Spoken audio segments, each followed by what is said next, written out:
to confuse the public about science, to confuse scientists about science.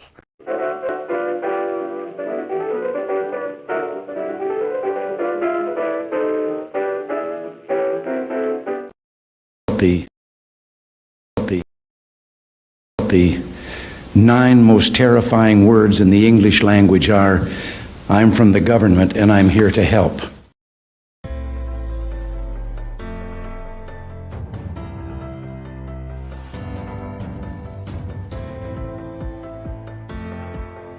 We hold these truths to be self-evident, that all men are created equal, that they are endowed by their Creator with certain unalienable rights, that among these are life, liberty, and the pursuit of happiness, that to secure these rights, governments are instituted among men, deriving their just powers from the consent of the governed, that whenever any form of government becomes destructive of these ends, it is the right of the people to alter or to abolish it, and to institute new government, laying its foundation on such principles and organizing its powers in such form as to them shall seem most likely to affect their safety and happiness.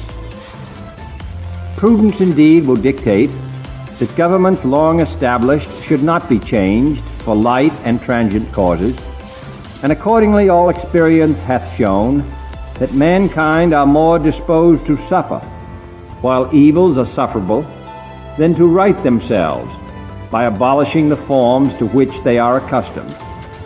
But when a long train of abuses and usurpations, pursuing invariably the same object, evinces a design to reduce them under absolute despotism, it is their right, it is their duty, to throw off such government and to provide new gods for their future security.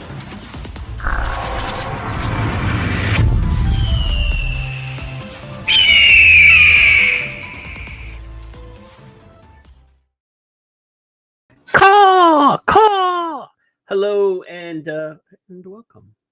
welcome and hello my fellow vapors to Son of Liberty Radio here on I am double checking. We are actually live on the Books of the Faces, on the X's, on the Twitches, and we're gonna rumble with Rumble, and we're all over the place. We're doing the thing that we always do. I see there's people here, Mallory's and Toasties and Rajes and Williams and Mallory's, and the lovely Peggy is here as well. So we're going to do our show. We're going to do our thing.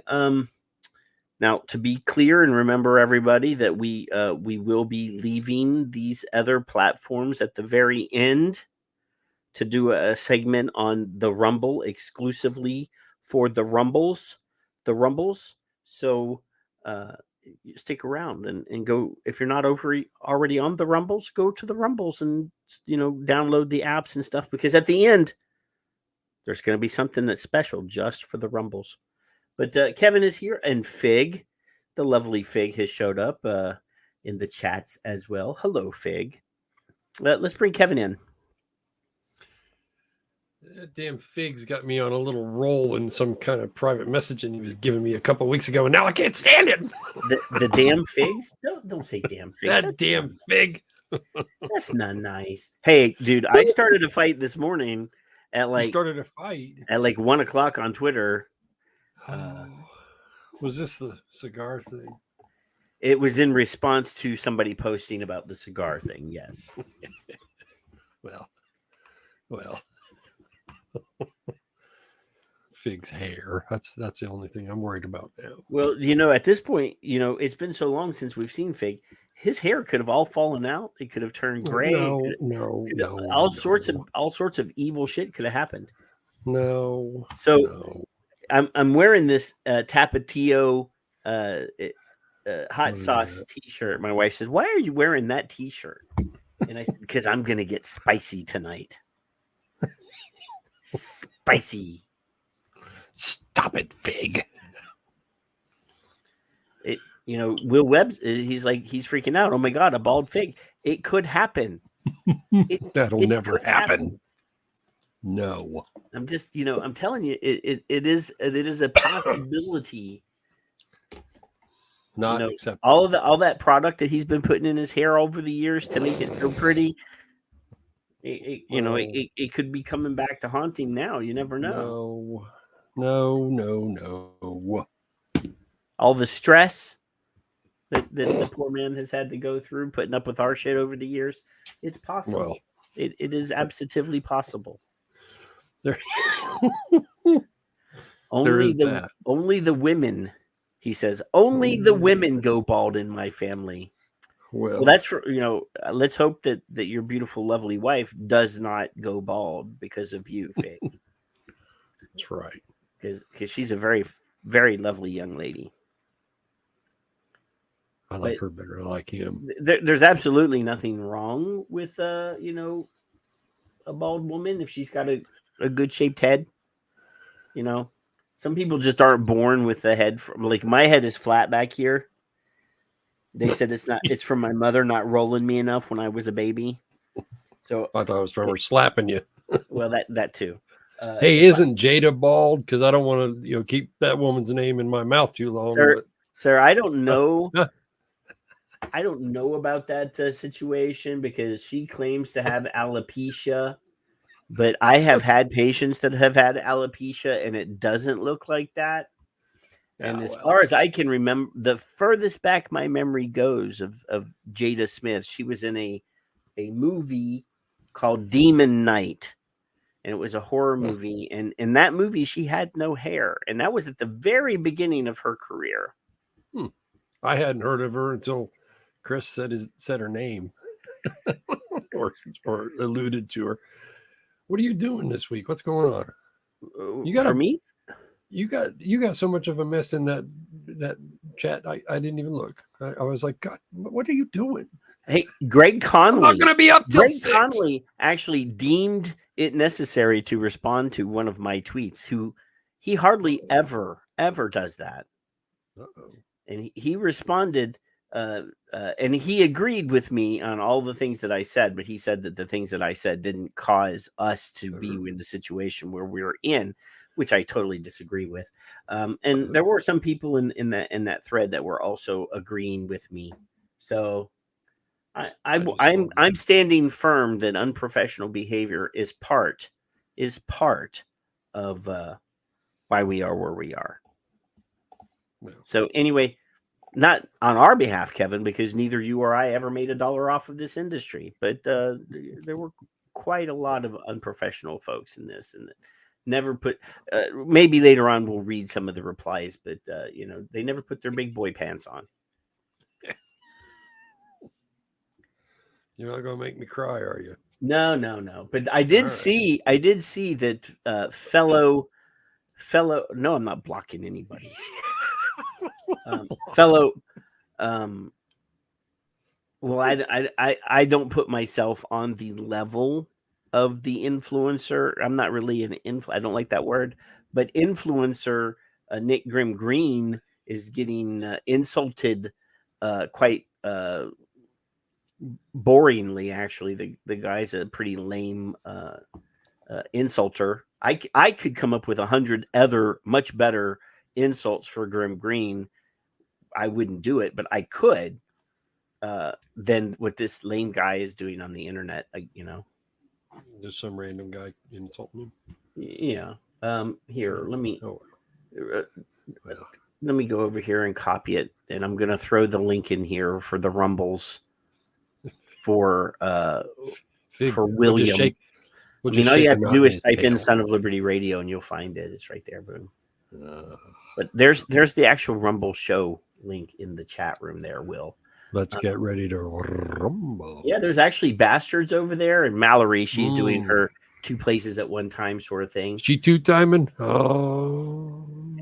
And there's a Madman ST over there as well in the Rumbles. I have to at some point I'm gonna pop that chat out and put it over here on the screen so I can see it, but not yet. Yeah. Not yet.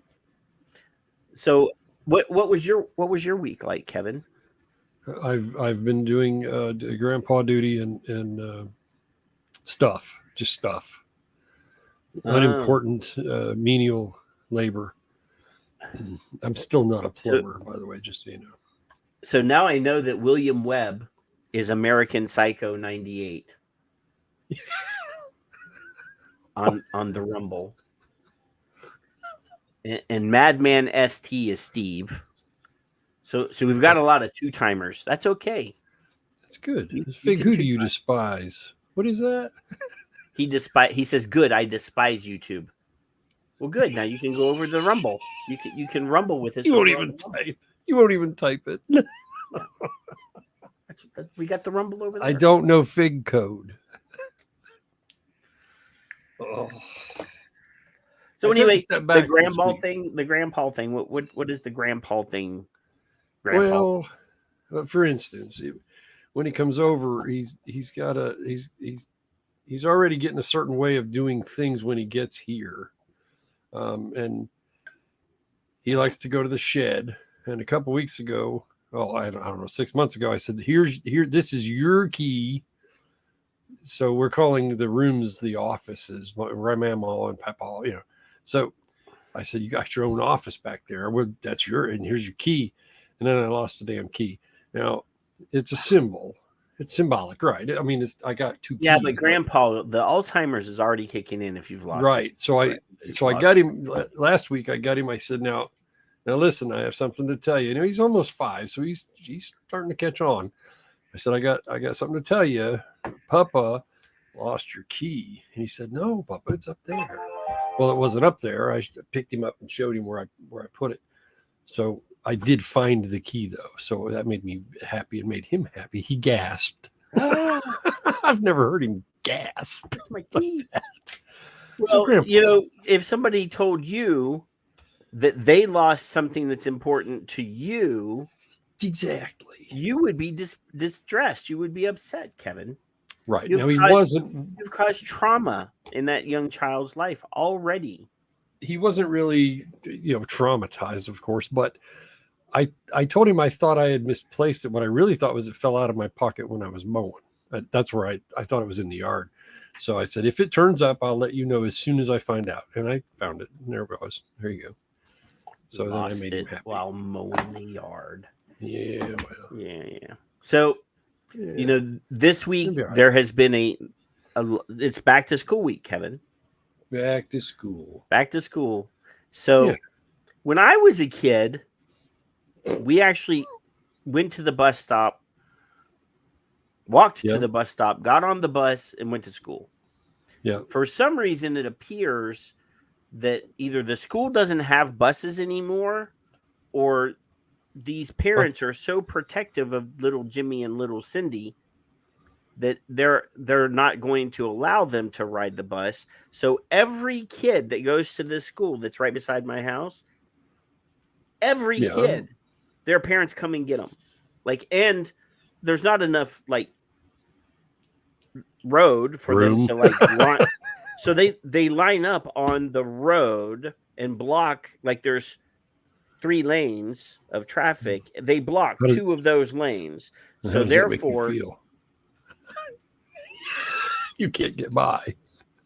And not only that, but this is the front of my house. This is the back of my house. My backyard is there. There's a fence. And on the other side of that is a road. And on the other side of that road is the school. So my driveway, the front of my house is here. So not only do they line up on that road by the school, but all of the overflow backs up into my neighborhood. And there's cars parked in front of my house when I come home from work trying to get into my driveway. And these, I just want to put signs up in my yard that say, let your child ride the bus. Why don't you? Get one of them airplane things that has a tag behind it. I mean, I pay my property taxes. Part of that goes to the school to maintain their buses that they're apparently running, and no kids are riding. I'd call them, or better yet, go to the next school board and tell them they should ban children. I think they should at least ban overprotective parents that won't allow their children to ride the fucking bus. My kids rode the bus. Mike said he shoves all of his on the bus every day. All these There's damn school buses out here. drive me crazy. Swear to God. But speaking of money, Yeah. Kevin. So the NHS has released a report. A report that says that if people would vape, if they could get people to convert to vaping, it could save the NHS £500 million, not dollars, pounds a year. A year. That's a lot of pounds. It could also significantly reduce the number of hospital admissions, researchers claim.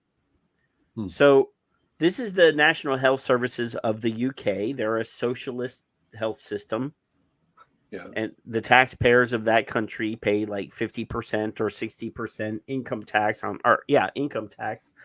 all the money they earn, and that money goes to social services for their insurance, their medicals, blah, blah, blah, all the unemployed people, stuff like that. I have a friend who's from the UK. No, you don't. I have an acquaintance that's from the UK, and you stand corrected. He's divorced from his wife, and he has a daughter. Yeah. That's like 17 years old, and he says about going, working hard at school to get her grades up so that she can go to a good college. And she says, "Oh no, I don't plan on going to college." He says, "Well, what the hell do you think you're going to do?" She says, "Oh, my boyfriend and I are going to have a kid." Oh yeah, there you go. And then I can get on the dole for having a kid. On the dole. Well, yeah. It's good to have goals. Yeah. Right. And you're given, if you're a single mom, they give you a house or an apartment or something, and you get a check. So that's her plans, Kev. Well, I mean, everybody needs one. I hate to say this, because I'm going to sound, like a nationalist or something, but everybody looks at these European countries as like role models for us. Well, the socialist health system works fine for blah blah blah. Blah. This is what's going to happen. We're going to have a whole generation of girls that are their life's goal is to get knocked up so that they can just get a check. And I'm not making it up. I'm not making that up, Kevin. Wow. And Ed's still walking home from his last day of school. That's how old he is. Well, I don't know. Ed may not have finished school. Did they have schools? Oh, dude, don't do double shots. There you go. No. I'm moving around. Yeah, no. I was just looking to see what it said over there on the Rumble. See, that's the Rumble, Kevin. That's the Rumble. That's the Rumble. That's the Rumble right there. So anyway, it says half of England's adult smokers making a switch to e-cigarettes could save the NHS more than £500 million per year. That's more than dollars. Pounds are inflated against the dollar. So assuming that the numbers are correct on the deaths, then we would have to assume the numbers on the saving. Well, yeah, I mean, obviously, correct, nobody that's ever smoked a cigarette is healthy, Kevin. Everybody that smokes a cigarette is going to end up in a heart hospital, or they're going to have that's how they come. Well, I mean, I don't want to demean this report because I actually like what it says, but that they have to guess, so they're guessing, but still, So researchers at Brunel University, London, used data from, is it data or data? Data from the NHS Digital, the Royal College of Physicians, and the National Office, the Office for National Statistics, to identify the prevalence of smoking in each region. And there's an ad that I'm going to fast forward through.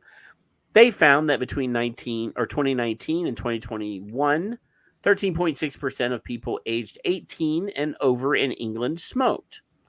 The lowest rate of smokers is in the southeast. That's 12.2% compared to 14.1% in the Midlands, whatever all these districts of the UK are, and 14.6% in the northwest and 15% in the northeast and Yorkshire.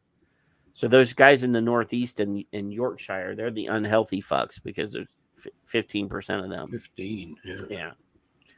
So And then they find a picture of an attractive young lass with a well, I can't see what that is in her hand, but the study published in the British Journal of Healthcare Management suggests that if 50% of those people were to switch to electronic cigarettes, hospital admissions would be reduced by 13%, translating to a savings of 518 million pounds sterling.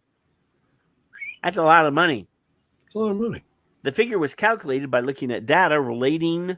I hate I'm having to wear these cans, Kevin. My Bluetooth things I plugged in, for some reason they still didn't charge. I'm very upset. Yeah, the figure was calculated by looking at data relating to. That's why I'm doing it twice, so that nobody, to smoking. What are you doing? Moving stuff. Well, quit it. Stop it. Does it hurt your ears? You're embarrassing me in front of our friends. Oh, they're used to it. Well, okay. You're embarrassing me in front of your friends. Because you said I didn't have any friends. So, yeah. Okay. Half a billion. $500 million. Anyway, the figure was calculated by looking at data relating to smoking as a cause of death, as well as the risk of developing 5 diseases as a result of the habit: cancer, heart disease, stroke, chronic bronchitis, and emphysema. Adds, the research team calculated total health expenditure by multiplying average ward cost per bed day for a specific disease by the mean length of stay in a hospital for that disease. In the Northeast and Yorkshire alone, half of smokers switching to vape could save 148 million pounds. That's pretty heavy. 148 million pounds. I mean, that's, I'm nowhere near as heavy as that. I've got comments. Yeah. Professor Francesco Moscone. What? Oh, go ahead. Keep going. I'm going to try to take a second stab at that name. Professor Francesco Moscone, a business economics expert from Brunel University, London, said such illnesses put significant burdens on the NHS, which we all know is already under increasing pressure because everybody's sponging off the system, Kevin. He added that while the long-term impact of vapes are still unknown, previous research has shown they result in a 90% reduction in the exposure to chemicals that are major contributors to health diseases or health risks. In 2019, the government outlined its ambition to make England smoke-free by 2030. That will never happen unless they're smoke-free is 5%, Kevin. No, smoke-free everybody says smoke-free, but their real goal is 5%. Well, the goalpost is over there, and then it's going to go further anyway. So no, it will never happen. It also launched a Swap to Stop campaign in April, offering 1 millions. Why is it 1 millions? Why is that 1 millions smokers? Should be 1 million smokers vapes to encourage them to quit cigarettes. Professor Moscone, see, it sounds better if I add the A at accent the E. Said embracing the transition from cigarettes to vapes would present a crucial opportunity for us to regain momentum and align with our ambitious 2030 plan. Deborah Arnott. Deborah R2. Yeah. Deborah Arnott, Chief Executive of Charity Action on Smoking and Health, ASH, added, this study provides further evidence that by providing 1 million vapes to smokers to help them quit, the government's Swap to Stop campaign would help reduce pressure on our overstretched NHS. However, there's another quote here. However, you don't put however and although beside each other. Without a comma. Well, even with the comma, they both do the same thing.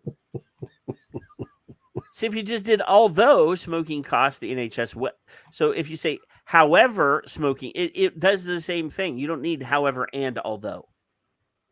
I need to talk to these writers, Kevin.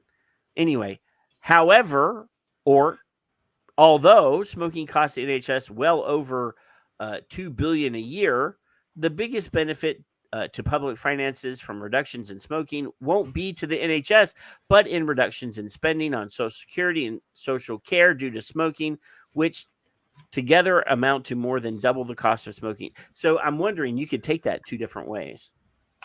Yeah. Raj, we're on both. We're on both. I since I'm sharing this window, I can't click on this tab because I want to see what people are saying over there, but I can't respond to their Chuckleheads America. to their comments. So I could take this paragraph multiple ways, Kevin. Because you could say that they want people to keep smoking so that they'll die earlier. Well, and save the NHS money. Or they could be saying we want people to quit smoking and to vape so they don't die earlier. But really and truly, as poorly written as this is, you could take it both ways. Well, did you say you had comments? This is kind of like the things that we bitch about. The whole article to me, if out of context, this sounds great to everybody on our side of the reins here, but generally you're saying what you're saying, and it's good, and that's great, and okay, everybody stop. Okay, well, we just saved half. No, that's not how it's going to happen. It's going to take time for all these things to catch up. They're not going to save that $500 billion in 1 year. It's going to be over time, right. But they don't. But they don't contextualize it in this article. Right. They don't say what the span of time is. It could be over 20 years. They could save this $500 billion, but they may at the bottom. They might at the bottom. Well, I haven't gotten there yet, but you interrupted me, so you know. Yeah. I did not interrupt you. You asked if I. Do you see why you don't have friends? I know, this is right. Miss Arnott, R2. Miss Arnott said inaccurate beliefs about the harms of vaping are a barrier to smokers and must be urgently addressed. I agree.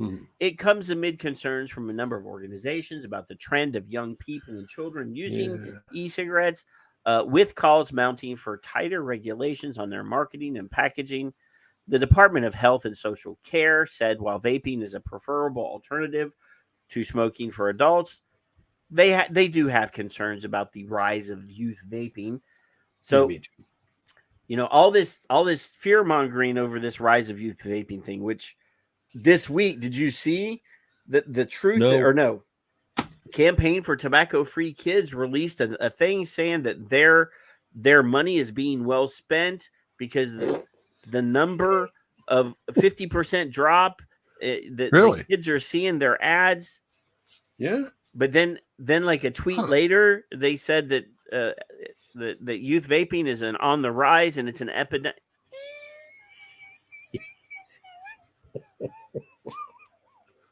Which one? What?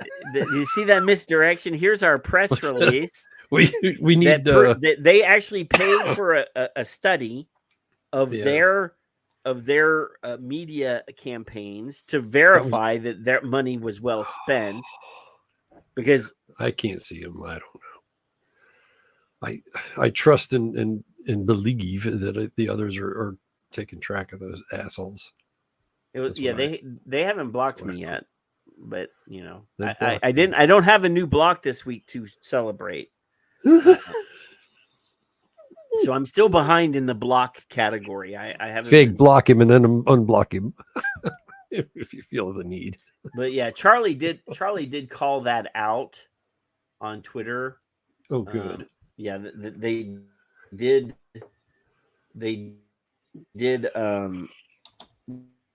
brag about how well they spent their millions of dollars on these campaigns. But then they turned around and Taco Bell kids. No, I think it's a campaign to lie to kids. Yeah. Okay. Yeah. I figure they're going to give them tacos now. Tacos are popular. Hey, Taco Tuesday is one of my favorite days of the week. You know, I'm just saying. Yeah. Tacos are all right. Yeah. Well, I mean, I live literally like an hour and 20 minutes north of Mexico, so you know. You can use your hot sauce on tacos. gotta like tacos, Kevin. Butterflies. Yeah. Flutterbies. Deborah R2 are not. She's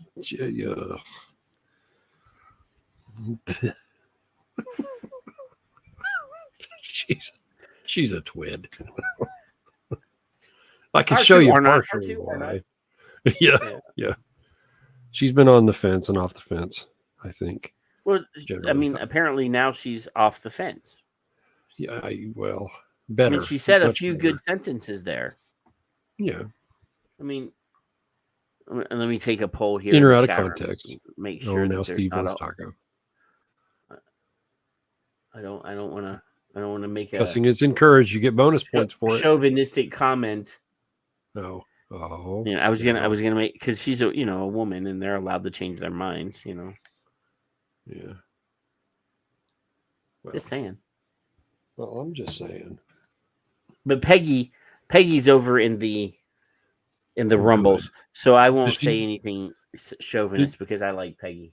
Does she know what we've been doing every week for that? Well, of course she knows all about the Vape Cats tweets of the week, Kevin. I do hope that you have something lined up for the Vape Cats tweet of the week. I do, but not yet. I got two actually. I actually have two. I can't narrow it down. It's not time yet. I have my tweet of the week, and it's gonna make everybody laugh. It was almost you. And I thought, fuck that. I'm not doing that. You will never give me credit, will you? It was the one we discussed at the beginning. It was whatever the very first one was about the bus and the whatevers. Yeah. And I was like, oh, that was pretty good. That's pretty good. I like that. I could not mention the fucking bus twice. There were, I mean, to be fair, Kevin, there were two buses. Yeah. They wasted money twice. Well, I get it. I understand it. But anyway. No. I know what happened on the buses, Kevin. Oh, I don't know nothing about what happened on the buses. A fucking bunch of drinking and partying and. Well, there you go. Yeah. Anyway, so our friends at the American Council on Science and Health. And this is a guy we haven't had on the show. Michael? No, it's not Michael. Was it Michael Pesco? Is that who that was? No, Michael Pesco was the writer that wouldn't come on the show because that was the guy that did. But we got Charlie on the show. Yeah. Different Charlie. Yeah. I will not try to say his last name because I will butcher the fuck out of it. No. But anyway, this is from. I have to wait for it. There's a pause for some reason. I have presented it, but it is still not showing up. Oh, welcome to my world. Uh-huh. Look at that. It's just a blink. Look, no, it's not roboting.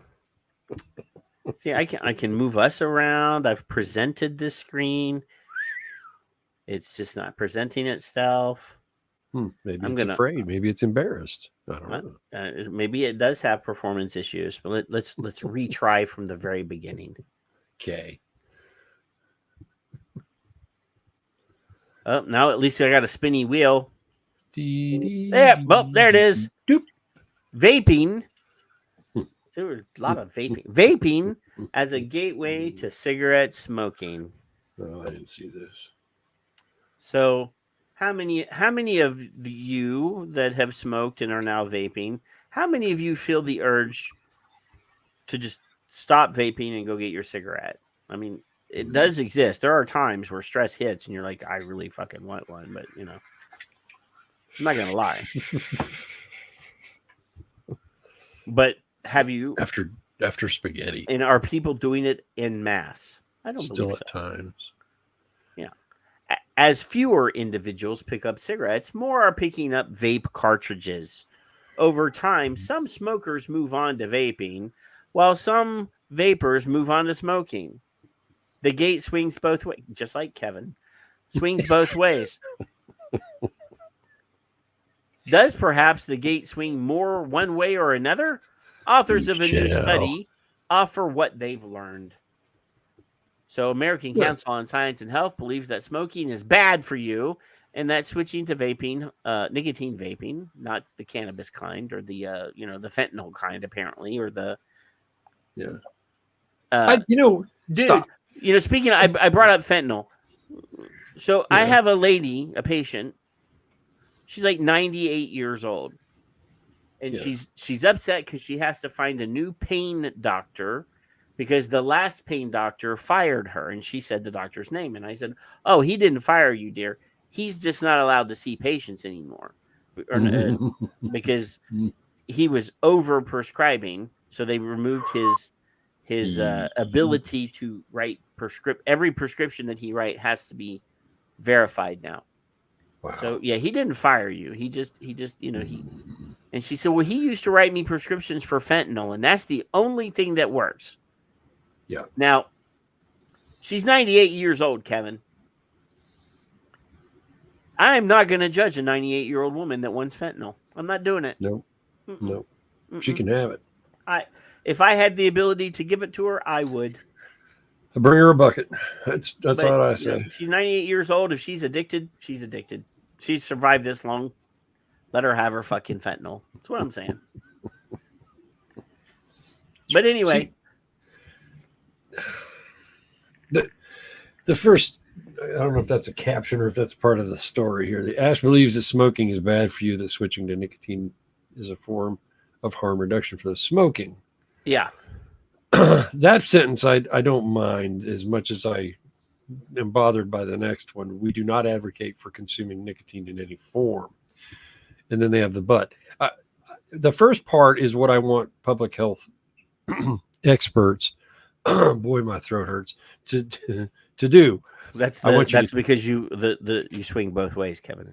That expert thing bugs. It just puts something in my throat. Now, if you're going to tell me the facts and then let me make my own damn decision, that'd be nice. Thank you. Have a nice day. Well, they are. Tell me what to do. Tell me and everyone else what to do and dictate. Then go fuck yourself. So they hedge themselves, Kevin, because they say we do not advocate. So right. they're not, I'm not saying them. Yeah, I'm not saying them specifically. Yeah. So I mean, they're allowed to advocate for smokers but they're saying they don't advocate for consuming of nicotine in any form. Right. Because they're protecting their asses because they don't want anybody to. Sure. Right. Yeah. This is not a shot at Ash. I like those guys.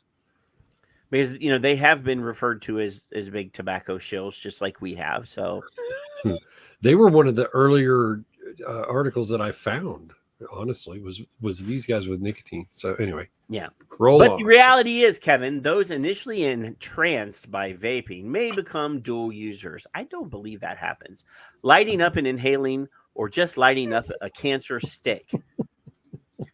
A new study in Drug and Alcohol Review looked at the smoking and vaping status of New Zealanders. Oh, dude, I got some video later on from New Zealand that's going to make you tear up, dude. I promise you. You're going to be laughing so hard that your eyes are going to weep. I promise. All yeah. Right. So they apparently didn't want to look at, because 2018 to 2020, you and I know that when the film a million, or was it a billion? A billion lives, Kevin. A billion lives went to New Zealand in what year? What year was that, Kevin? Signed copy, 2016, I believe. So in 2016, before the movie came out, it was literally impossible to get nicotine alternative products into New Zealand because they had that shit clamped down tight. Almost non-existent. Like Kevin's sphincter in a gay bar. But anyway, tight. I'm just busting on Kevin today. Okay. But by 2018, they had relaxed a little bit. Mm-hmm. And by 2020, they were like, yo, dude, don't smoke. Here's a vape. They were much more chill about it. So anyway, let's look at these. I don't know if they actually put the numbers in here, but so looked at the smoking and vaping status of New Zealanders between 2018 and 2020. The underlying concern was whether vaping contributed to or exacerbated the goal of a smoke-free New Zealand. The data set was the New Zealand Attitudes and Values Study, a 20-year longitudinal national study of social attitudes, personality, ideology, and health outcomes. The researchers looked at the responses of roughly 40,000 participants to the question of whether they currently smoke, and at the 3,000 participants who responded affirmatively. Oh, I guess that's supposed to be 23,000, maybe 2-3. Probably. I think that's probably, they thought it was going to roll over. But anyway, who responded affirmatively over the interval. Participants were in their early 50s, and roughly 2/3 were male. Over time, the number of smokers decreased from 7.4% to 5.2%. The number of vapors increased from 2.8% to 3.4%. A 30% reduction in cigarette smoking, and a 21% increase in vapors. So about 9% of that increase, or that decrease, I should say, didn't switch to anything, and 21% switched to vaping. So bully for that 30% of people that quit smoking. In the initial transition period, more vapors began to smoke, while in the second transition period, more smokers began to vape, because that was the progression of the rolling out of a promotional. You know, at the early part, you would think at the early part of that period, since 2017, they just kind of started being a little more friendly. 2018, a little bit more friendly. Yeah. And then by 2020, they're bros. Let me break down that in the initial transition period. During that time, people who were smoking, they were now vapors. They were smoking. They were beginning to smoke, and then it became more people that were smoking started to vape. It's worded a little weird to me, but am I incorrect? But then towards the end of that period, that's when the epidemic supposedly started, Kevin. Well, okay, I believe you. So then the media reports of how awful everything is. It's just bad. So then people started switching back to cigarettes. Yeah. Well. Yeah. So I haven't found. I found some dual users. I found some that still do dual use. I know some people that have been long-term vapey people that also picked up a cigarette here and there. I don't recall, and maybe I can be wrong. Just for the record, I don't remember anybody who started vaping first, because it was about 2% of my little survey, and none of them started smoking.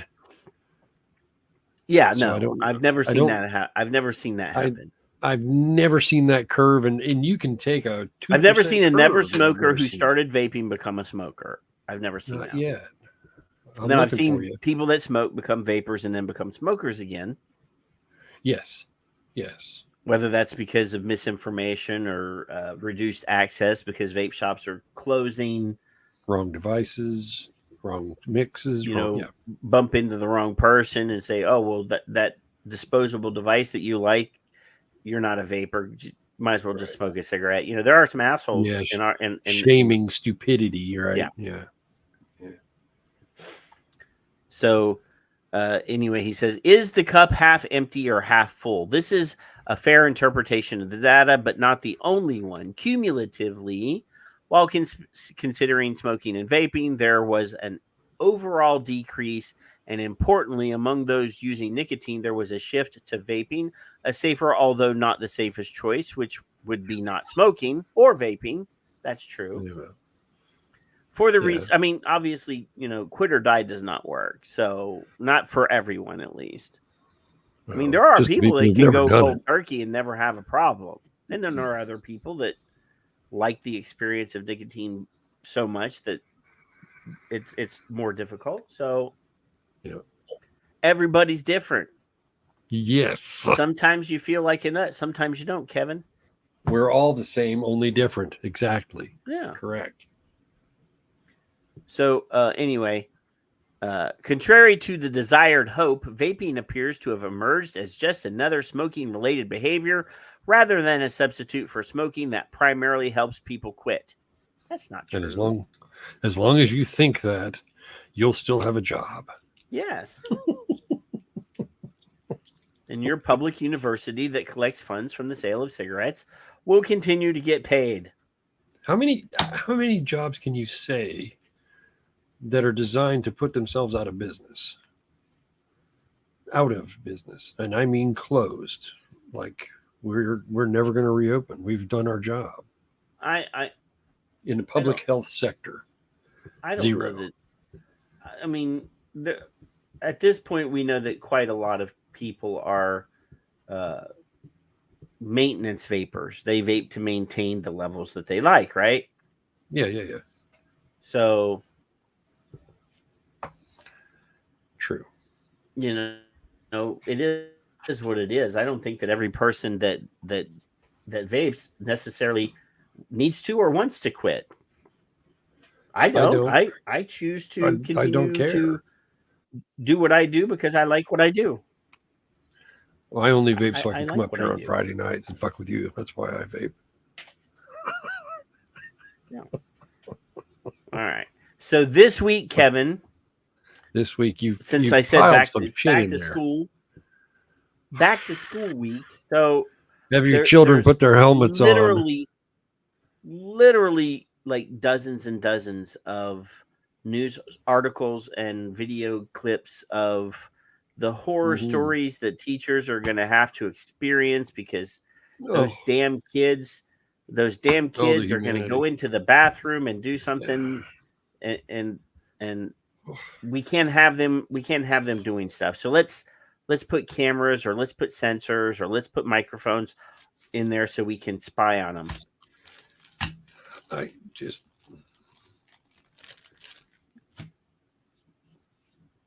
We need crickets. We need a cricket sound on occasion. Chirp, chirp, chirp, chirp. For multiple reasons. Chirp, chirp, chirp. Including my little tweet of the week. That's chirp, chirp, chirp. Yeah. Let's see if this works. Let's see. It worked. It worked, but now I gotta a freaking loon. Well, man, you're so not nice, man. Just start the video. Be nice. I'll be making the determination. Be nice, Kevy Webby. Don't be so mean. Here, now. I'm trying a new tactic here to see if this works. It's like Nancy's sister.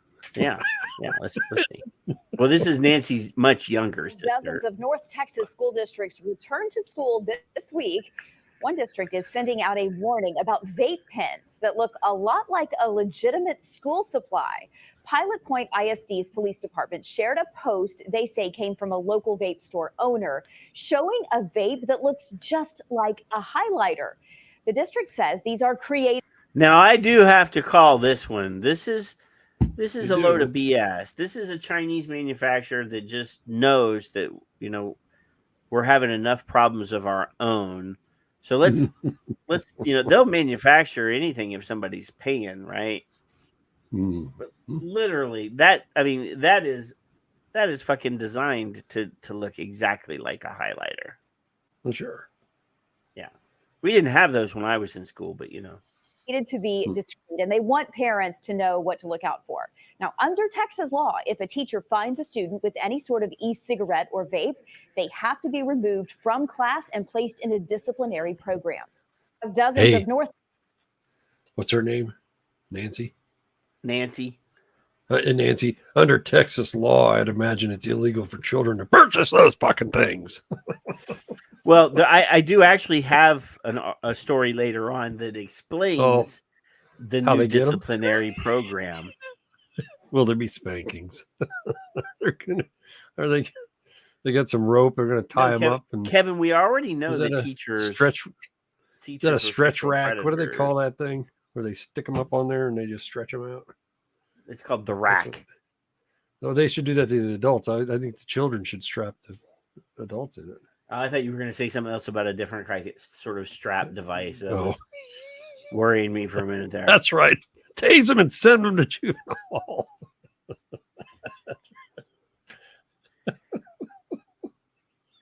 That's actually not too far from what they're going to do.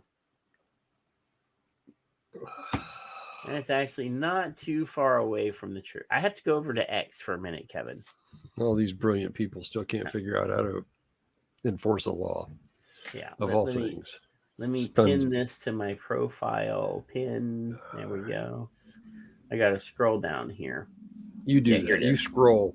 Here it is, You guys- Kevin. So You see this right there. I alluded to this tweet. I alluded to this tweet already. Eluded. I alluded. You said it without saying. No, well, I'm going to say it now. I'm going to read it. All right. Okay. There. Here we go. Oh, here we go. So the wonderful young lady, Ali Vapes, she posted a link to an article regarding the lawsuit that the premium cigar manufacturers made against the FDA. And, the headline was, what does this mean?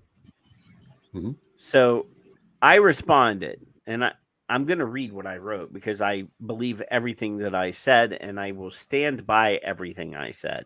You should read that first. What? You should have two screens.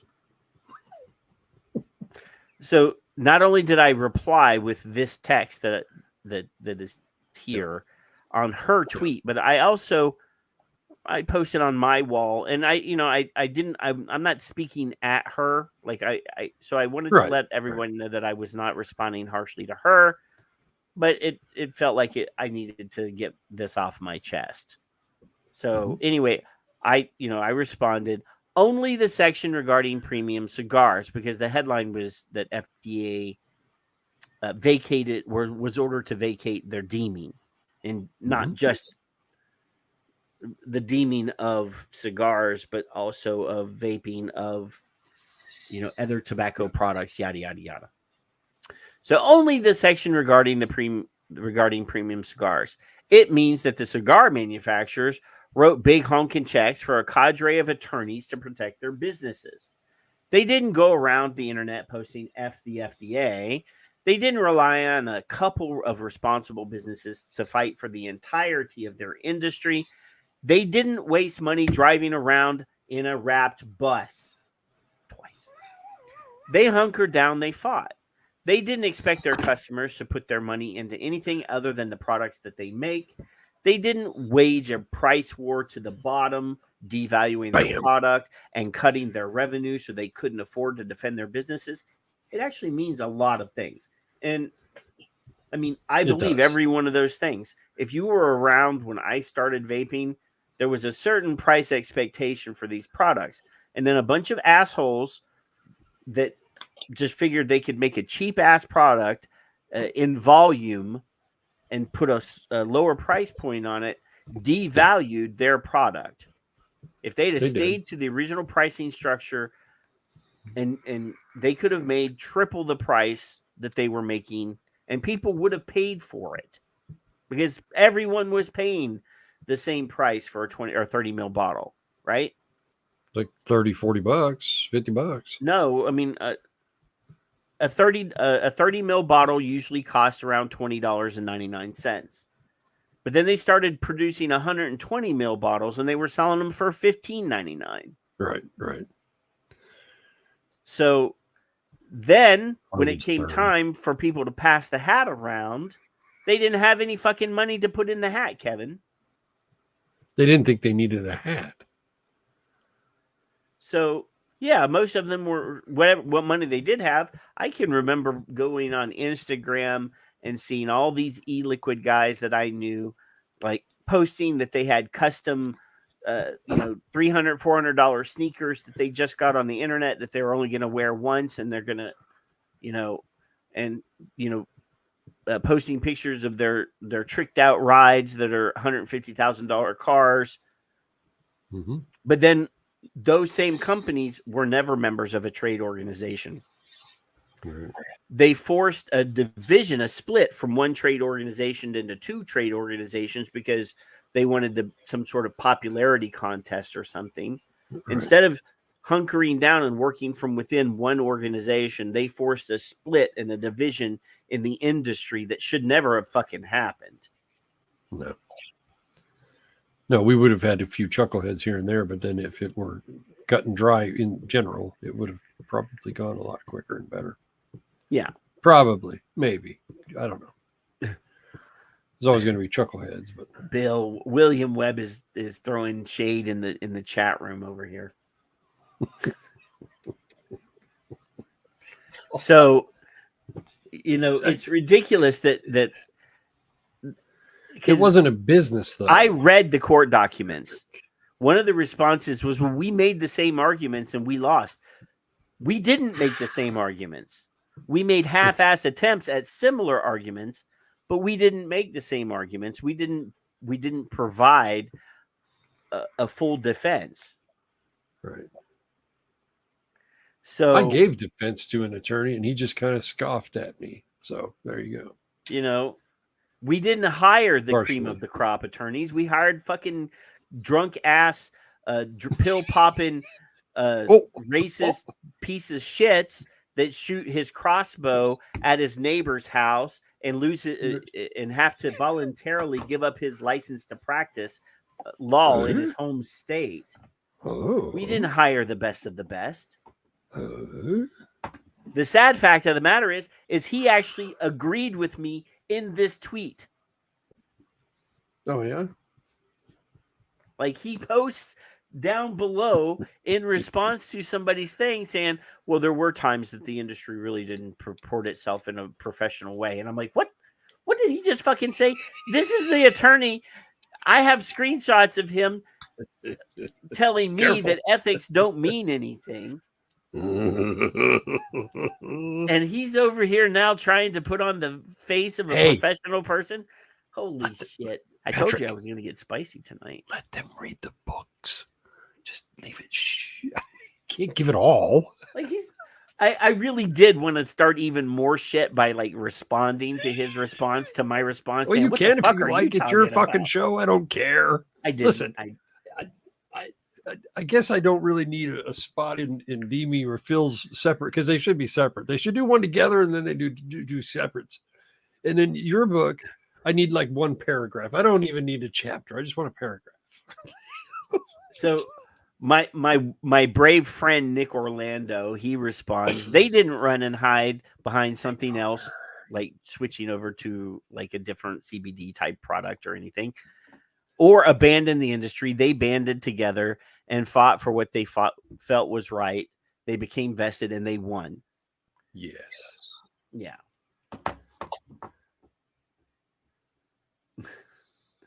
So, anyway, and then Greggy replies.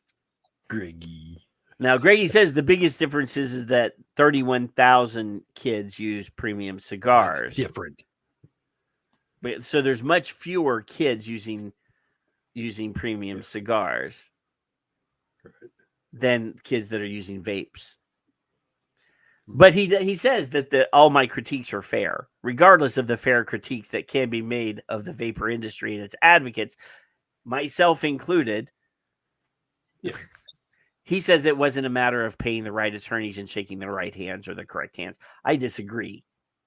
A lot of it does have to do with the intelligence of the attorneys that are actually litigating. I'm not criticizing Greg. He is an attorney, but he was not litigating any of these cases. Right. So, yeah. And then Costello says, blame the corruption. And some neckbeard named Matthew says, I firmly believe. How do you know? Hey, wait a minute. I'm not sure. Yeah, this is the guy that argued with me that if we built vape shops in cattle fields 150 miles away from population centers, people would still go there. Oh. And that vaping products should be sold only in vape shops. Not where people buy cigarettes. I disagree. Yeah. So, I did want to bring this up just because, I do have a link here to the cigar right. This is the organization that sued. I'm a member of this organization, even though I haven't smoked a cigar in 12 years. So I can get because I get their press releases emailed directly to me as a member. There you go. Now, in your employment or your wife's employment. Now, I don't mean anything for a union. Let's keep the union, whether you're in one or not, doesn't matter. I don't care. I don't give a shit. In your industry or your profession, and this is for everybody, your profession is probably more than likely, in my opinion, associated and is an associate of something, whether it's the retail, like a union, chuckleheads of you fuck off. The retail chuckleheads of America, the Cigar Rights of America. You've got well, this is like the CASA, yeah, or the NRA of cigars. Right. Things that help that industry watchdog the government to keep bad laws from happening, changing, etc. Yeah. So partly what my critique of the industry as a whole, not as specific people, did not talk to their local, just generally their local people first, their local city council, state councils, and then whatever. Right. And moved on from there. So, yeah. No, I mean, the CRA is like the NRA. So they have industry members and consumer members, right? Right.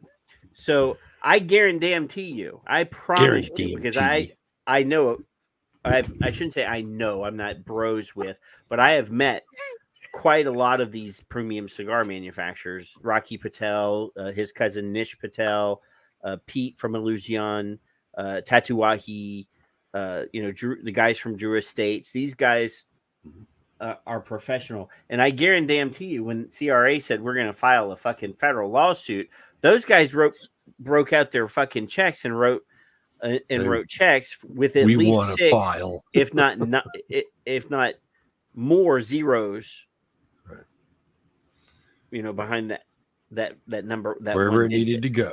I guarantee you, some of these guys wrote checks for $500,000 for this lawsuit. Yeah, like they were well funded. Right. And some of these guys are niche boutique brands. They're not, massive brands. They're not like owned by British Tobacco. They're not chuckleheads.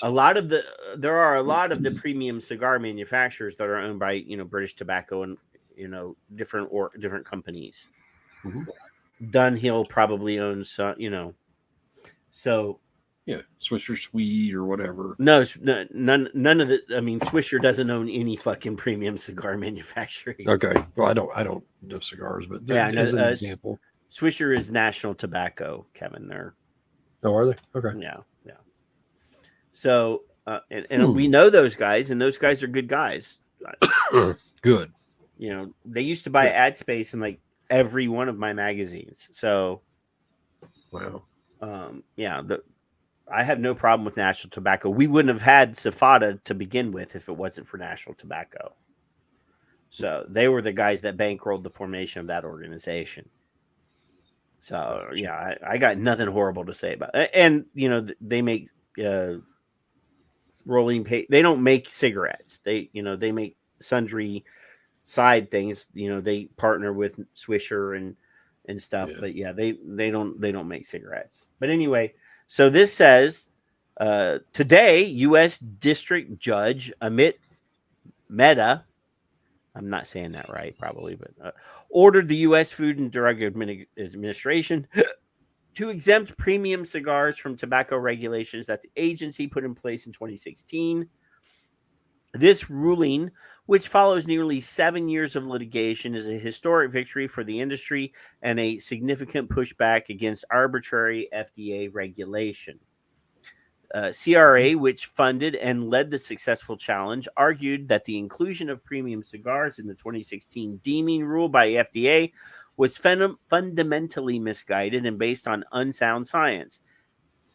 In its appearance before the court on May 23, 2022, CRA demonstrated that the agency had failed to demonstrate a public health rationale and improperly rejected a previously considered option to exempt the category.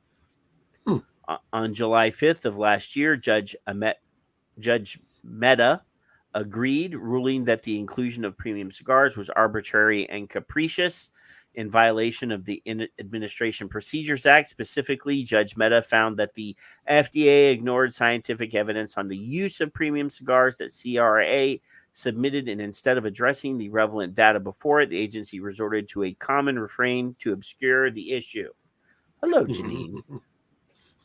Since that time, the industry has eagerly awaited today's official announcement by the court, which establishes a federal definition for premium cigars, allowing their exemption. The ruling effectively brings much-needed regulatory relief to the entire industry. Robert Levin, president of CRA, stated upon learning of Meta's ruling, "Today is a monumental day in the history of the premium cigar industry.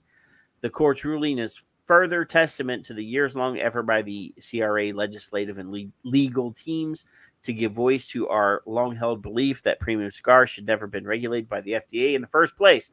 I don't think an organization designed specifically to regulate food and pharmaceuticals should in any way, shape, or form be regulating tobacco in the first place, Kevin."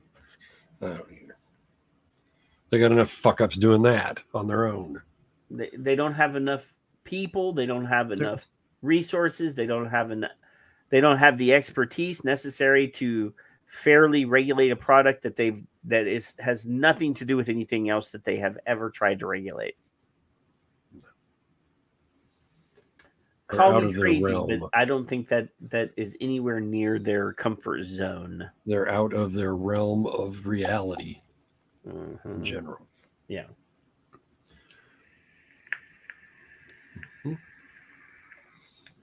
Yeah. Janine. So, yeah, Janine was. I was actually. Phil was streaming earlier in the day, and Phil. I thought Mastardo.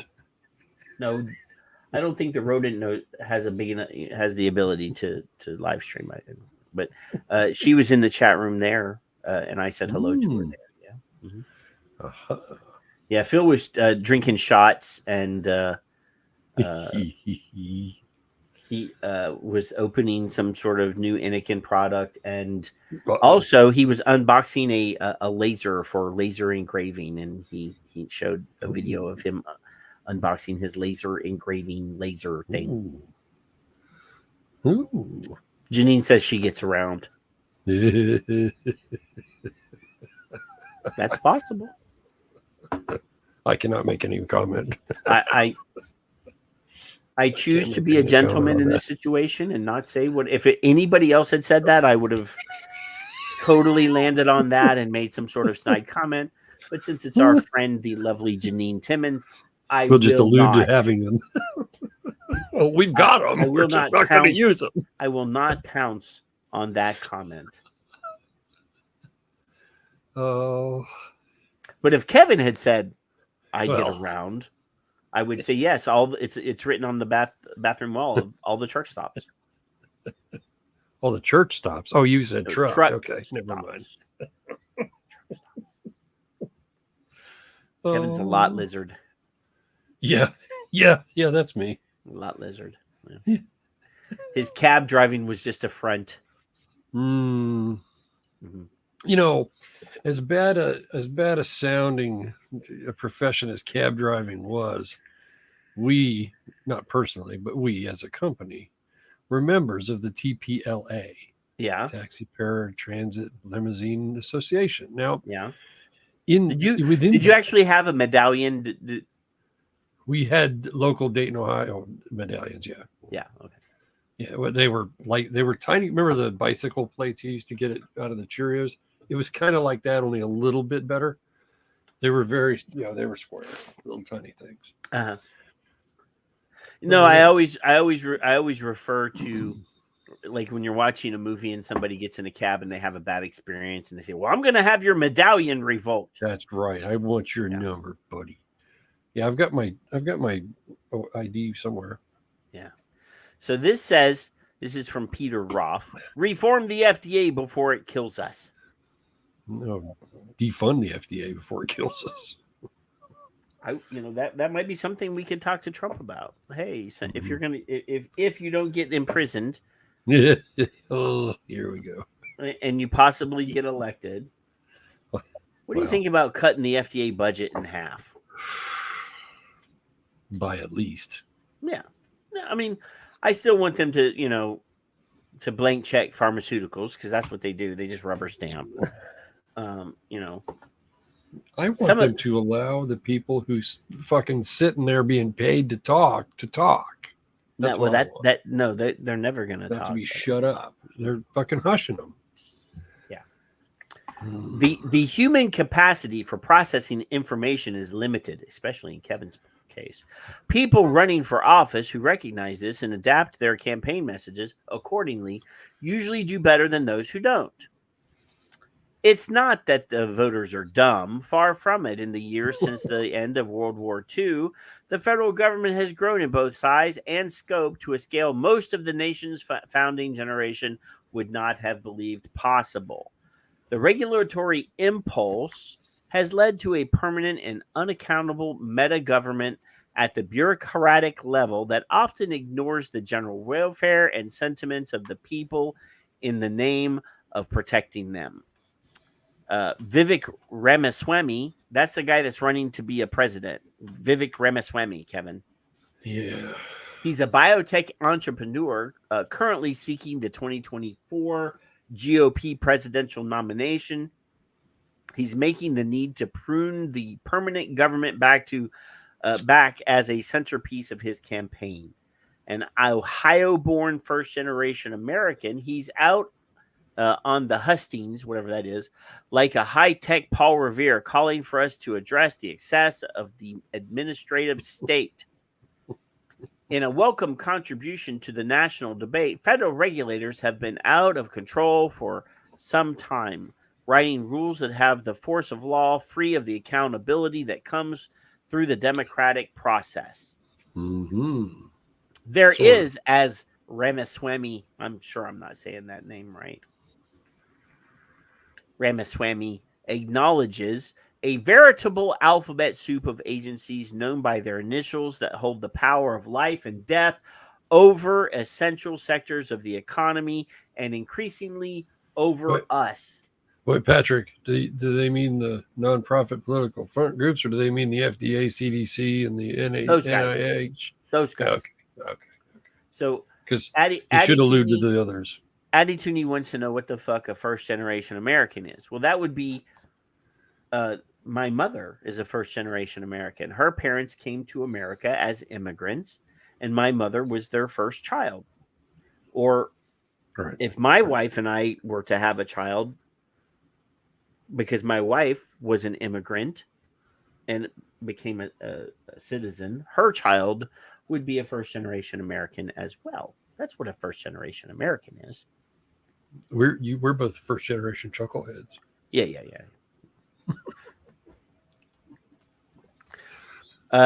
The one that may be most urgently in need of reform is the U.S. FDA, or Federal Food and Drug Administration. Its focus is literally on things that can keep us alive and things that can kill us. Unfortunately, it continually errs in both directions. During the recent public health crisis, that is, that thing that I can't say on YouTube. On Rumble, I can say, but I can't say here. That thing, you know what I'm talking about, was until President Donald Trump intervened with Operation Warp Speed and other methods of cutting red tape, an impediment to the development of both rapid testing and a cure. Mm-hmm. Since the end of the pandemic, the agency has been curiously silent about the long-term effects of the I can't use that word either, Many people were ordered to receive either by government mandate or at the cost of losing their job if they refused. Had it been Bribed. more on the ball, it might have been able to help forestall the ongoing online panic running through social media that the cure did more damage than the disease. That's only part of the problem, though. The FDA's decades-long war against tobacco, which it decided several years ago would include a mandate to regulate vaping devices, is failing. The number of different devices available in the United States has tripled during the Biden years, most of them coming from China. That's in stark contrast to regulators' own figures, which tout the rejection of some 99% of company requests to sell new e-cigarettes while authorizing only a few meant for adult smokers, according to the Associated Press. Rather than focus on that, the FDA is ramping up efforts to increase its ban on tobacco. As part of that, the agency is seriously considering a ban on the sale of menthol cigarettes, which have been around since the 1920s and become widespread in the 1950s. One reason is the number of young people smoking is at an all-time low. Huh. Yes. Fewer people are smoking now than ever before, but the FDA still feels like it's time to light a fire in their pants and ban something that hardly anybody, is using. That's the ad-lib part of the show. An FDA ban on menthol would only really affect adults who we generally concede should have the freedom to choose. What? Generally concede? No. See, you just lost. What is this? We generally concede. No. Adults should be able to make choices for themselves. What's his name? Rakasha? No, this is the writer. This is not Ramaswamy.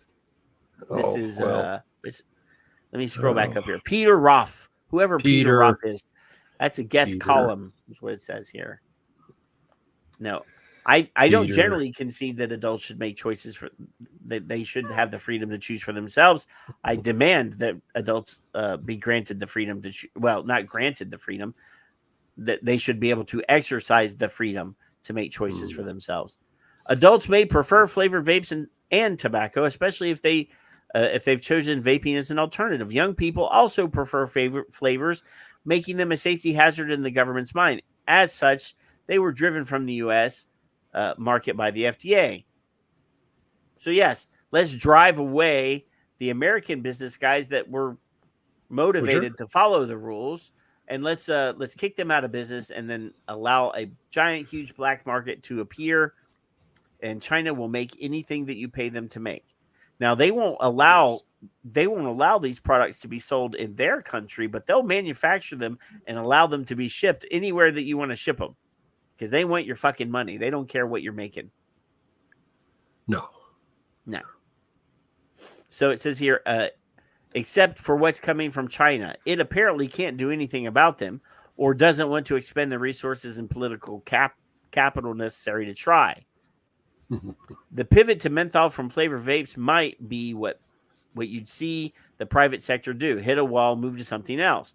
But we want something else from the government. We don't want entrepreneurial regulators looking for opportunities. We want them to follow instructions given to them by Congress or the president, all of whom are accountable to the people. Are they really? Yeah. Well, they're supposed to be, at least. We've been down this road before when the Volstead Act passed, making the production of alcohol illegal except for certain specific and highly regulated purposes. We got a huge black market and bloodshed. Yeah, like Al Capone and those guys, Yeah. And, my redneck relatives in West Virginia, running shy. What you talking about, man? Chuckleheads. Yeah. When flavored vapes were effectively banned, we got a flood of Chinese imports. Now the FDA thinks it can get rid of menthol cigarettes. Who does it think is kidding? It's a distraction. Yeah, I actually forgot that the first part of that had anything to do with that thing that we can't talk about. Yeah, well. But that's all right. It's still there. We handled it. We didn't say the words that will immediately get our channels blocked. But if the YouTube suddenly locks up Go over to the Rumble. Rumbles don't care, evidently. Chucklehead Steve is reported for duty, so you know, just in case. Yeah. So let me stop for a second, Kevin. I'm gonna I don't know if we pop out should I'm gonna pop out the chat over here for the for the Rumble Bumbles. for the Rumble Bumbles. They're the Rumblers. Yeah. So, because Peggy's Are they over our there, problem children? and Gabby Rios is over there, and they're Hey, talking Gabby. about that wonderful movie, The Sound of Freedom. Ooh, That I've not seen that. I Is it am old? very No, Is it an that's the old new one. film? So there's an There's a new organ one? there. It's a new movie. It's been playing in the movie theaters. So there's this TV show, Kevin.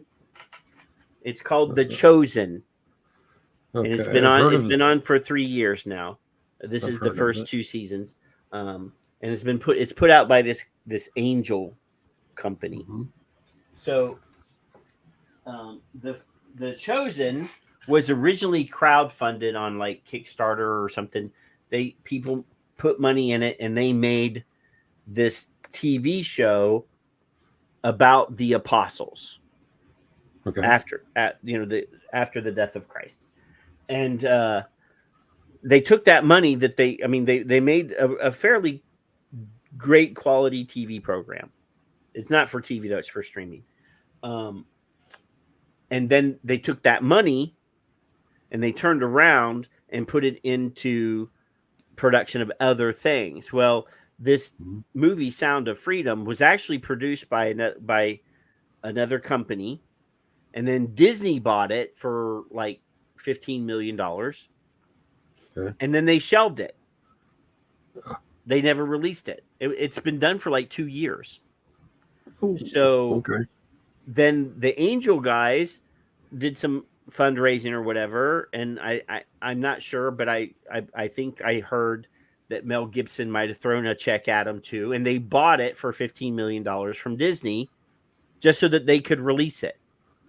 So they took a $15 million investment, and it's made something like $200 million. No boy. All right. So Jim Caviezel, he's the actor that was in he was in a TV show about like solving mysteries or whatever. I can't remember the name of it. But Person of Interest is the name of that show. He was on that show for several years. He also played Jesus in The Passion of the Christ. He's the main character in that movie. All right. And why did this screen? My screen. Oh no. Okay, my screen over here went blank for a second. But anyway, so the story is that he plays this.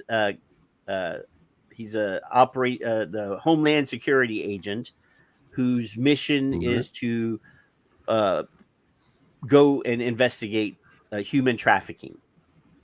And he's in Central and South America, and he's after this cartel of human traffickers, but they can never get enough evidence to do anything. And for years, he's tracking this down, and nothing happens. So eventually, he gets some quality information, and he goes to his higher ups and says, "I want to go after these guys." And they said, "Well, no, we're pulling the plug. We're pulling the plug because you've been down there for years and haven't been able to do much of anything. So come on home." And he decides to quit his job and stay down there. Okay. And save these kids. This is where it sounds familiar. I don't know if you've told me or if it's. I think we've talked about it in passing, but anyway, Gabby is over there, and I don't know who Gabby is, but she's talking about that, and I'm a huge fan of. I mean, it is based on a true story. Get your Kool-Aid before you go, Paul. Hollywood did indeed change some things for Hollywood. You know, they do that. Yeah. But the fact of the matter is that the film focuses on that he saved and I'm making this number up right off the top of my head, 100 kids. Yeah. Okay. In reality, he saved like 300 people because the movie only focuses on the children that were trafficked and not the adults that they also saved, because there were some people that were trafficked years ago and have grown up in captivity. Right. So a lot of the media are like, since it's a Christian sort of thing, there are people that are pushing against it, and they're trying to, they're trying to demean it. They're trying to say, well, it's they said that what's it, the conspiracy,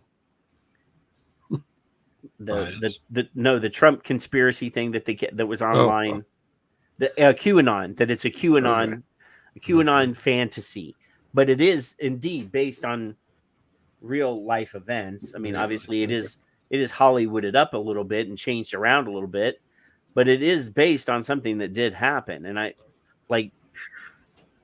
don't know why would you want to diminish a story about saving kids from being saved? Why would you even want to do that? Why? I don't know. Unless you have some sort of, you don't want to draw attention to the fact that human trafficking does exist. So Mira Sorvino is in it. She's been an advocate for victims of human trafficking for decades, and she's a liberal. I mean, she is part of the Hollywood elite. Her dad is Paul Sorvino. I mean, and she's in the movie, and she's like, no, this is a very serious thing. We need to, and it's weird you mentioned this. I didn't mention it. Gabby mentioned it, and I felt like I should mention it because Gabby is bringing it up in the Rumbles. I just saw Ashton Kutcher, who is a chucklehead on his own. He's also a fucking chucklehead, but he's testified multiple times. I just saw Congress that 2 days ago. I was like, holy shit. the shenanigans that happen to young people. They went to him to help. Our government went to him. He's an actor. To him. I saw this testimony. I'm like, are you fucking kidding me? Even so anyway. I mean, even the Corey, was that Corey Feldman? Feldman, yeah. Like he's been screaming for years about being molested as a childhood actor in Hollywood, and everybody just sort of blows him off because he is a little wackadoo. Don't get me wrong, he was probably made wackadoo by the abuses that he had to suffer. Yeah. And the other Corey, because there were two of them that's dead. Yeah. So I mean, why would people not want that topic to be exposed? Front and center. Call me crazy. I don't need to keep this pop out going anymore. Yeah, I was going to put it on screen, but I didn't. But yeah, I mean, it seems odd to me. You would think that people that actually cared about kids would really want to focus on. Well, think of the making children. Sure that story gets spread high and wide, unless you don't actually give a shit about kids. It's something behind it, yeah. Anyway, there's lots of weeds for this. Lots of weeds. Yeah, I happened to see Kutcher this week. I was really impressed. Yeah. Now, the only reason I even brought it up though was because a young lady mentioned it in the Rumbles, and I almost teared up in that movie. And you know how dead inside I am. Friendless and soulless, right? Well, it's because I hang around with a lot of fucking gingers. I got all the souls up here on my arm, right? They're right there. I keep them. I don't just throw them away willy-nilly. Yeah, all those damn freckles. They're hard to get them. Mm-hmm. Yeah, Willie. I'm almost done with you got me to like one, right? So you can schedule all this just a gargantuan mountain of shit you sent this week. Oh my fucking word! Janice is like, you weren't providing anything. Bing, bing, bing, bing. Well, I either have to tell her it's my girlfriend or you, and it's always you. What is this? I can't hear it. And it scares me. for the future of our Jessieville Superintendent Melissa Singer says they've had to take strict measures to keep vapes out of the classroom, confiscating these just last year. They've had students as young as 5th grade getting caught with an e-cigarette, but vapes can also be deceiving themselves. That is actually around. You can order that on like Wish. The Cigar-like? The Game Boy. Okay, the Game Boy I get. The Cigar-like's Boy. long gone. Ain't none of them now. Here's some examples the FDA sent. And the pager. Now, if I saw a kid, literally, educators, if you have a kid walking up and down the hallway with a fucking pager, right, there's something wrong. You should be concerned because he's either a drug dealer or a bot and a ginger. I know. Just hard to believe. Out Calm last down. year, pushing companies to stop the sales, e-cigarettes, and or a pink walkie-talkie. If you see kids walking up and down the hallway at school with a walkie-talkie, you probably should, toys for comparison. A new vape causing concern among parents resembles a highlighter. But it's a real product. And that I do agree is fucked up. Like this is fucked up. Yeah. I've seen it in my vape groups and everyone's pretty mad about it. Scout Stubbs runs drip. And I know Scout. She's from Arkansas. I've heard the name. I don't know her personally. She went to her and her husband went to dinner with me in Austin with Brittany. Okay. Cushman. Maybe you've spoken her name. I've heard the name a couple times. So yeah. Rippers Vape Shop supporting e-cigarettes as a smoking alternative for adults only. This is not something we sell, but this is something that these shady companies are coming out with to help people conceal the fact that they're vaping. It makes me angry. It makes me angry, Kevin. Does it make her angry? There's a pill for that. Karen. Are you promoting the use of pills, Kevin? To her. I want her to be less angry. I wonder if she was angry enough to go to the law enforcement section of the council or city or wherever the fuck she's from. I don't know. Who knows? Yeah. Figure out where they're getting those from. And then smack the shit out of those China, people. probably. Their parents are probably buying them for themselves. On Wish. Oh, Patrick. All right, let's see. We already covered a story similar to this, so I'll skip that one. We'll open this. Paul, one. yes. Yeah, Kevin's in a hurry. Janine, Michelle, Mallory. See, now I can't see some of you because you're in that other Rumbles place. I don't even know who I'm pointing at anymore. It's all of you. Are you ready? Are you ready to? Hey, that's copywritten. You're going to get a strike. Yeah, no. Yeah, that's right. I better not finish that. Yeah.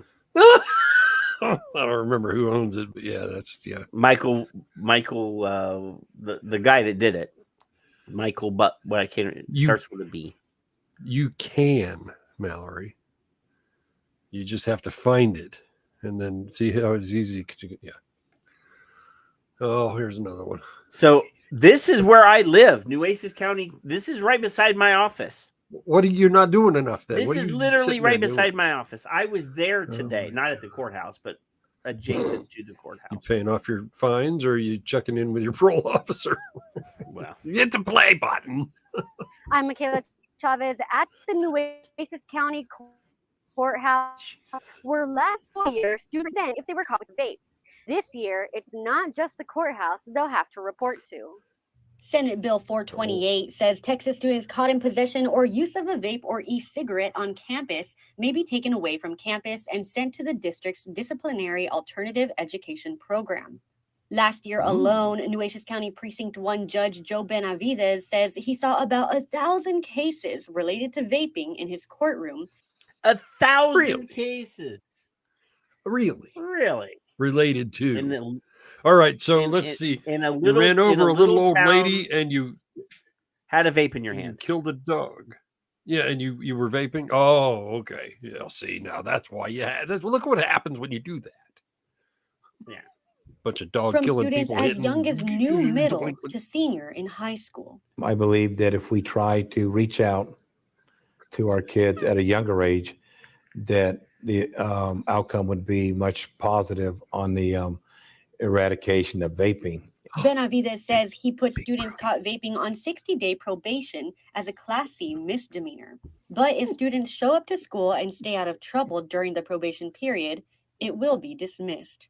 Sylvia Zalazar is one student who received a second chance. It made me want to fix my life and not go in a down path as like my peers, and it made me want to become a better person.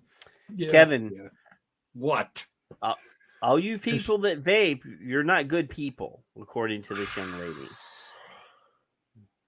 Just, there's like 17 different comments I have to make, and I'm not going to make them all, but the fucking I see you smirking in fucking car.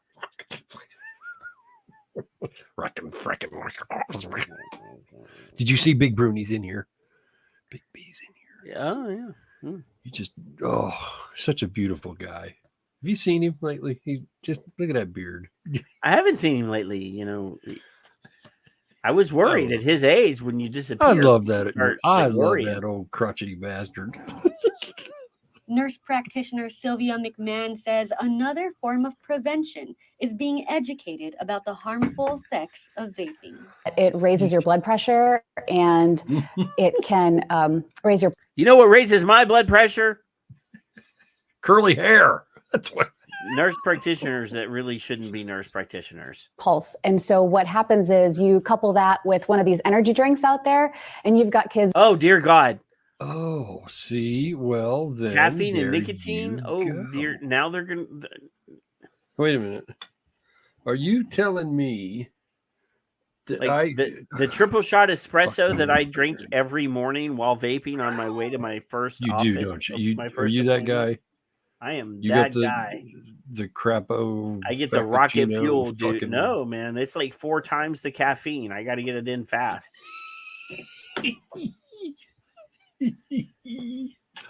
I won't coffee running around with heart problems. For one moment, you're young and you're fun. Oh, and I did have my physical, and the doctor could not find a single damn thing wrong with me, other than the butt test.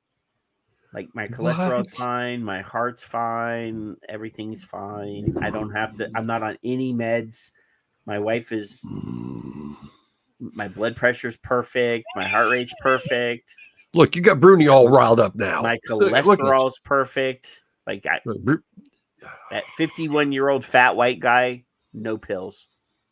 And you're trying something new, and the next thing you know, you're 65 years old and you're on oxygen. McMahon says all it takes. Kevin, are you on oxygen at 65? Nope, not yet. Okay, I'm working on it as best I can. Get addicted. Reporting in Corpus Christi, one time, just one. Did she say just one time to get addicted? Yep. Yeah, she's a lying piece of shit. Just, They took my Jolt away. Oh, I remember Jolt. We still have Jolt. We do. Yeah. I thought they took it away. You know what else they took away? Bath salts. Maybe they took his away, but we still have it. Oh. Janine, you are not 65. You're 21 and you're not on oxygen. She's only 35. It aggravates me when they do that. They're 21. They're all you girls, ladies, women are 21. They don't like being called girls, Kevin. Broads. That was a Logan gasp.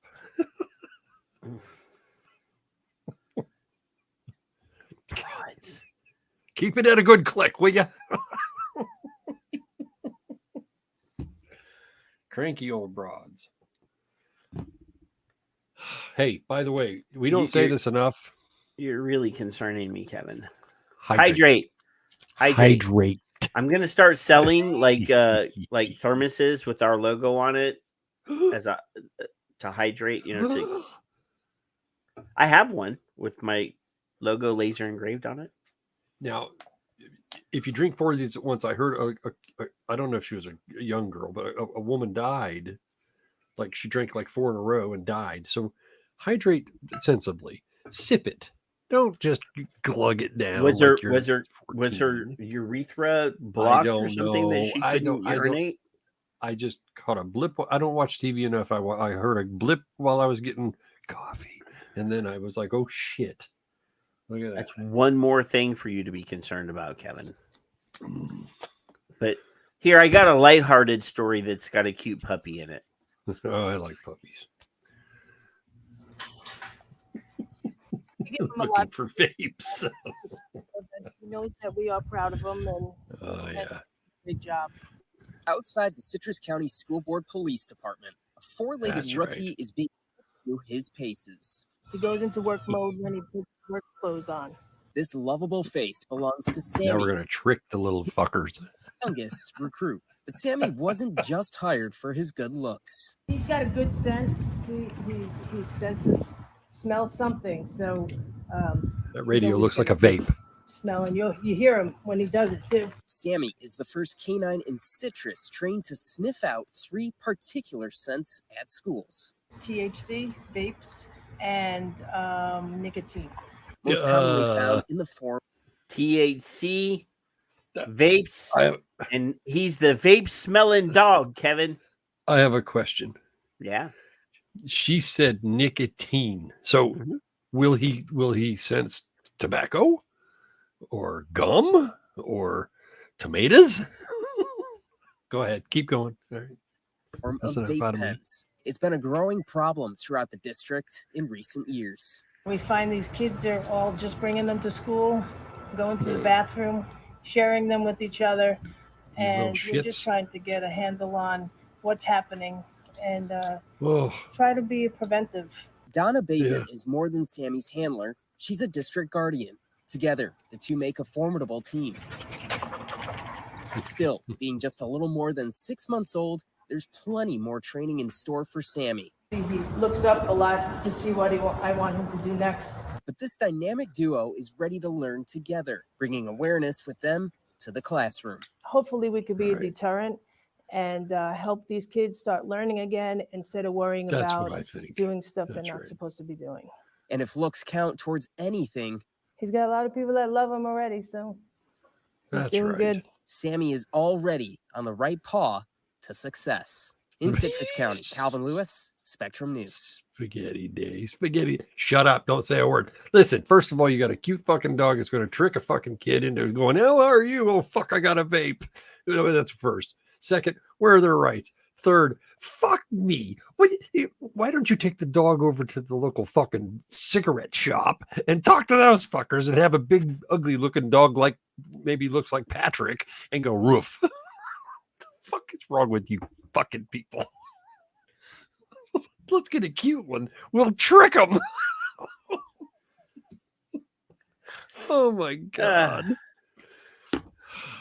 So Kev, are you ready for the Vape Cats tweet of the week? Let me. Are you ready? I got to do both. I can't do one. Okay, well, I'm gonna do mine first.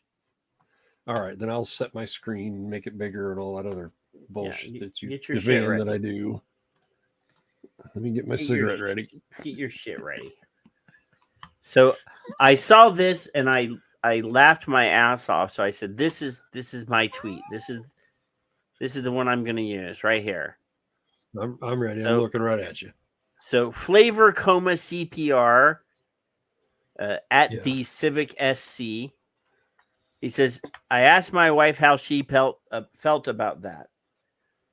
So he made a video, a 44-second video of his wife. Well, let's see. All right, babe, I have to ask you a question. We've been vaping now for like what, about 12 years? So tobacco experts apparently say vaping causes erectile dysfunction. How do you feel about that?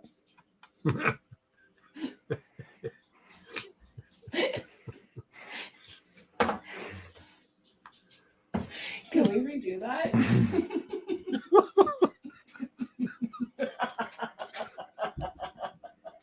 See.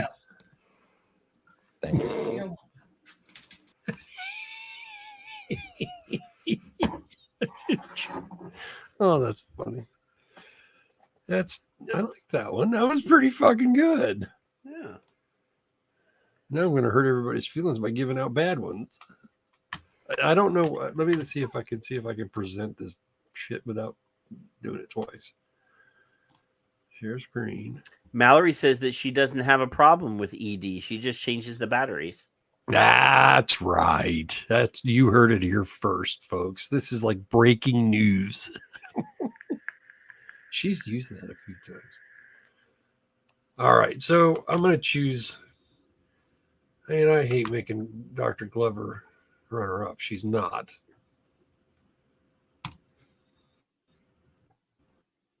However, this Peter Byrard Davis tweets above, and I don't know the whole context. Did I do it? There we go. Is that big enough? It could be bigger, but okay. Zippy. All right, it'll come off the screen if it's much bigger.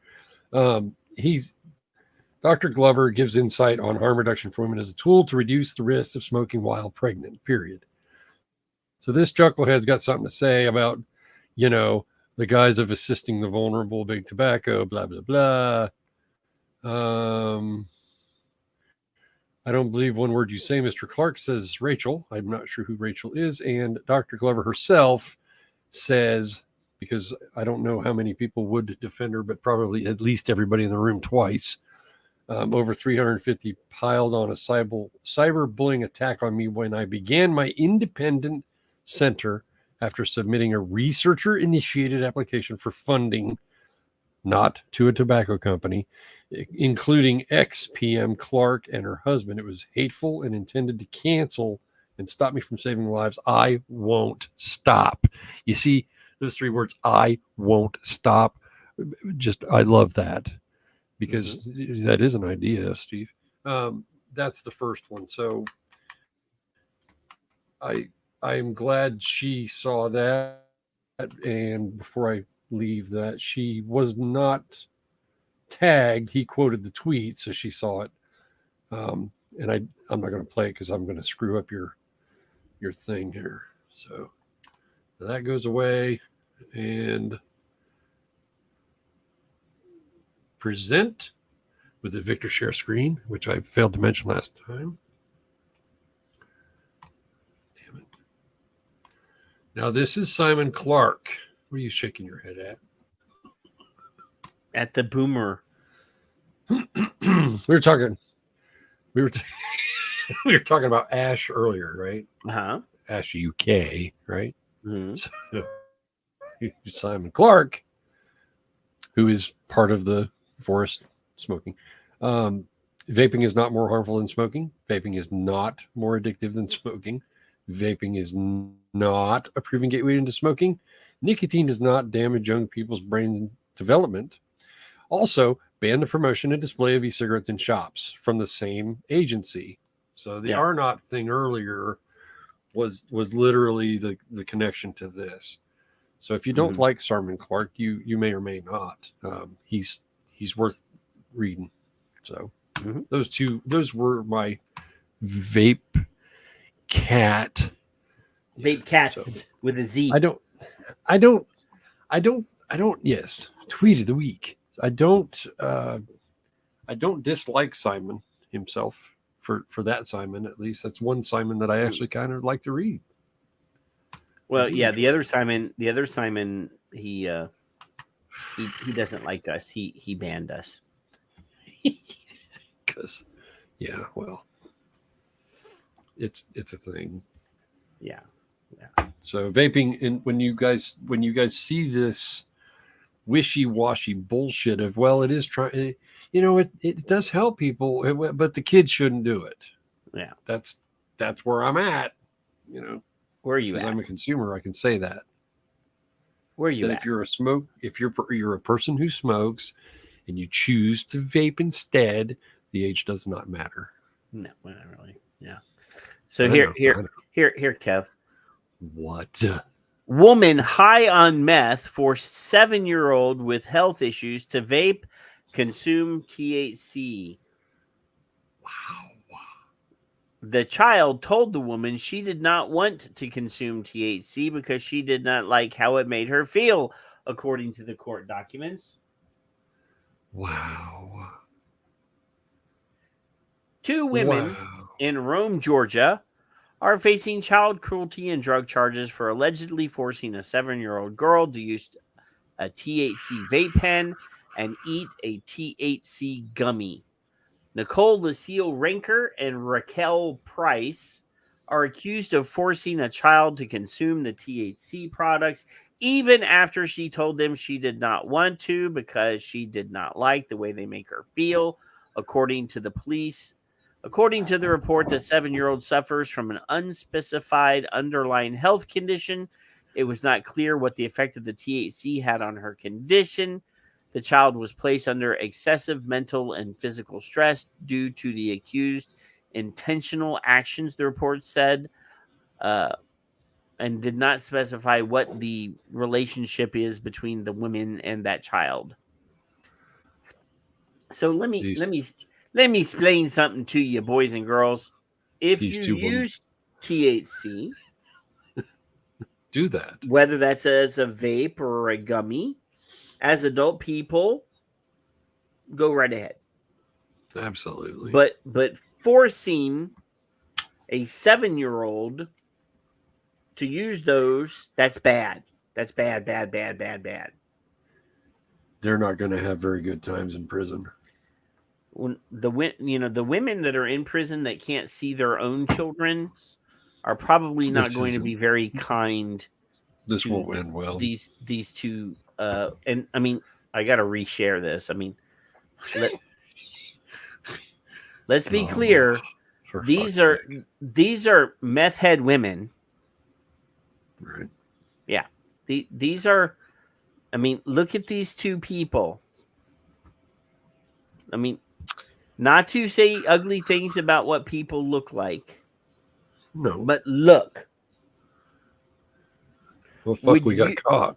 Would you allow these two in the presence of your kid to be around your children, let alone would you leave your child with these two people? No. I mean, the one with the dark hair has like really sinister looking eyes. And the one with the purple hair looks like she's already fucked up. I mean, they better just keep them open for the rest of their time spent where they're at. Yeah. Wow. Like one looks semi-retarded in the that's horrible. Your child should not be left in the care and custody of somebody that's not fucking. Yeah, these two people do not appear capable of giving good care to a child. Just saying. Paul wins the comment of the night. Right Tweaker D and Tweaker Dumb. I know. I know. Oh, and yes, that could be an infection issue. Just saying, the open sores on their faces. Just saying. I mean, I don't want to be that guy that makes comments about what people look like because that's not cool. But those people not around my kids. No. Not around. I've forbidden people to come to my home. Not on my watch. Yeah. So. Yeah. You can call. That's about it. Not on my watch. Let's open this one. Son of a bitch. Oh.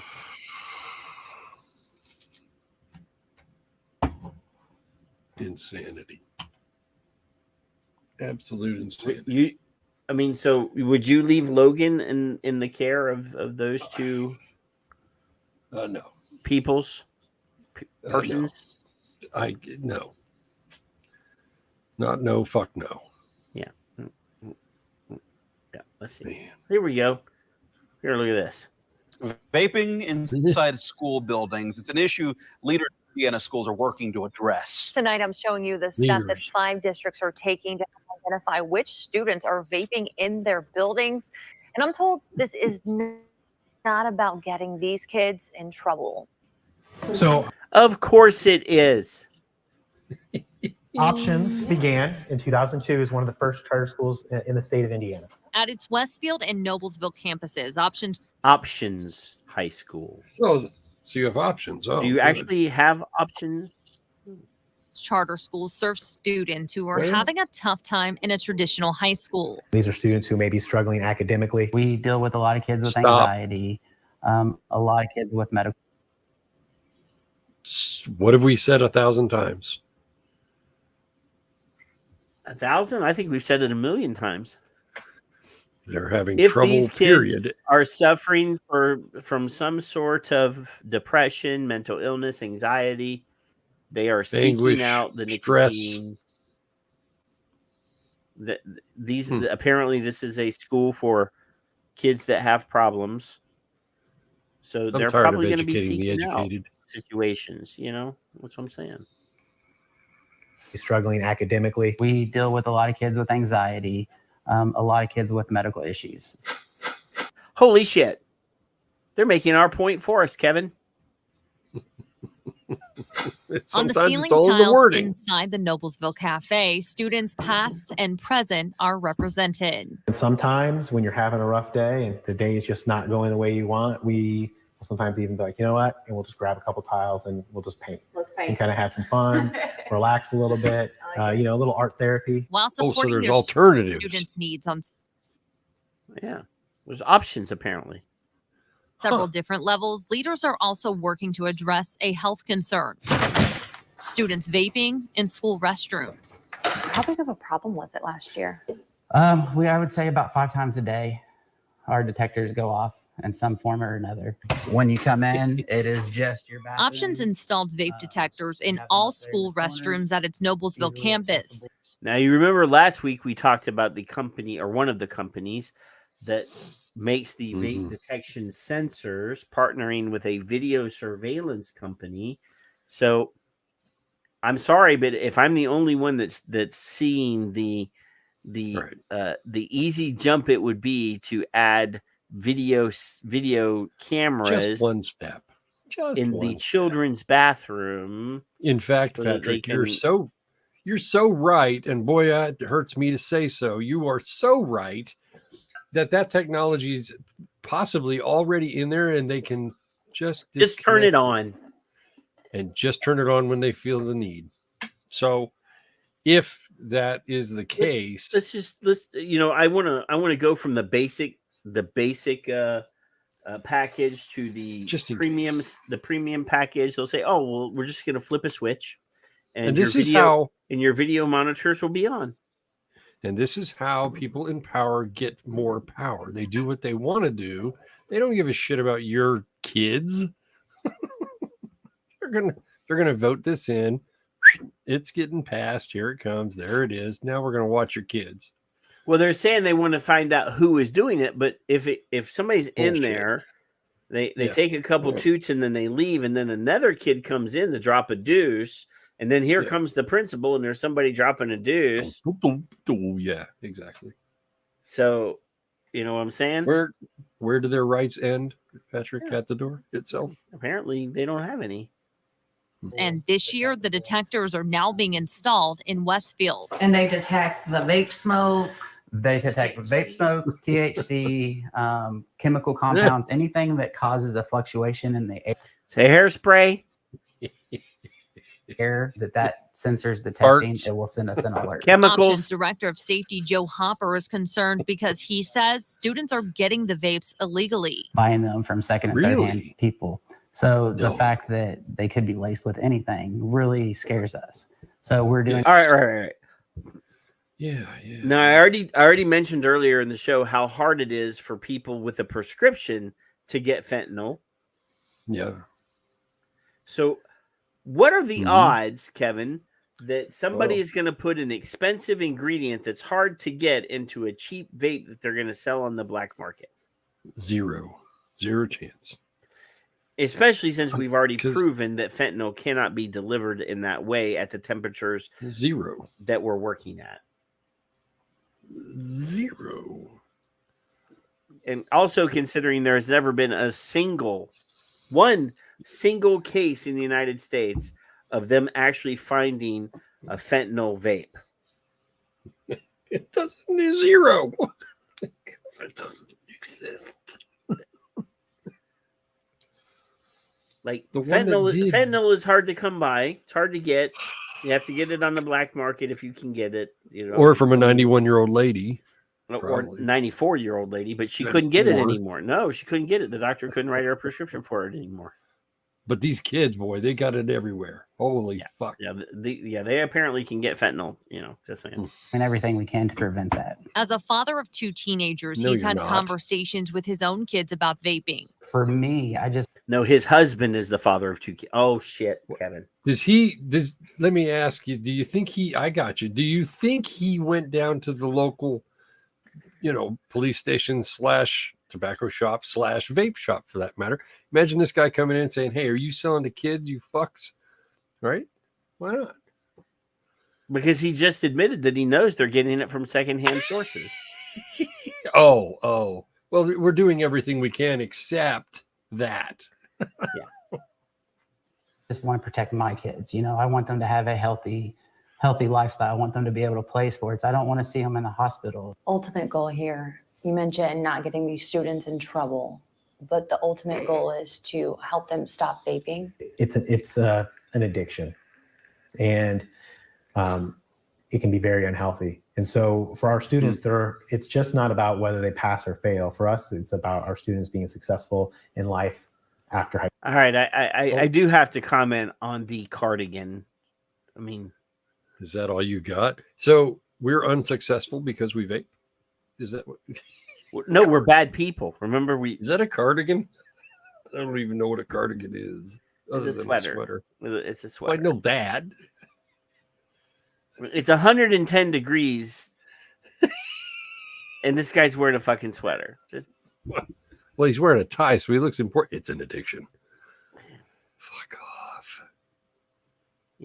high school, whatever comes next. And that also means their physical health. If a student is caught vaping at Options, a support plan is put in place to help them stop. I mean, is there? Should you probably discuss with him whatever trauma or stress or No. I mean, if they're already in an encounter in a school like this is apparently a magnet school for kids that are having problems. That's what he sort of said at the beginning of the thing. Shouldn't they already be having counseling sessions with these kids to discuss their traumas, since they're already in a situation where they're had to go to this school? Just wondering. You in the scheme of things, and I'm using scheme very loosely, of the problems you have, child, boy, girl, whatever, let's list them. And and at the very bottom, if vaping was at the top, it should be taken down to the bottom and work on everything else before it. Period. Yeah. That's helping. Talking to people. Talking with them. It's starting at such a younger age. These kids don't understand the ramifications of the long-term health effects that this could have. We've had students that have been hospitalized because they're breathing in chemicals. Hopper, what? Fucking. Did I mention that I don't Parents like to be you, on the Patrick?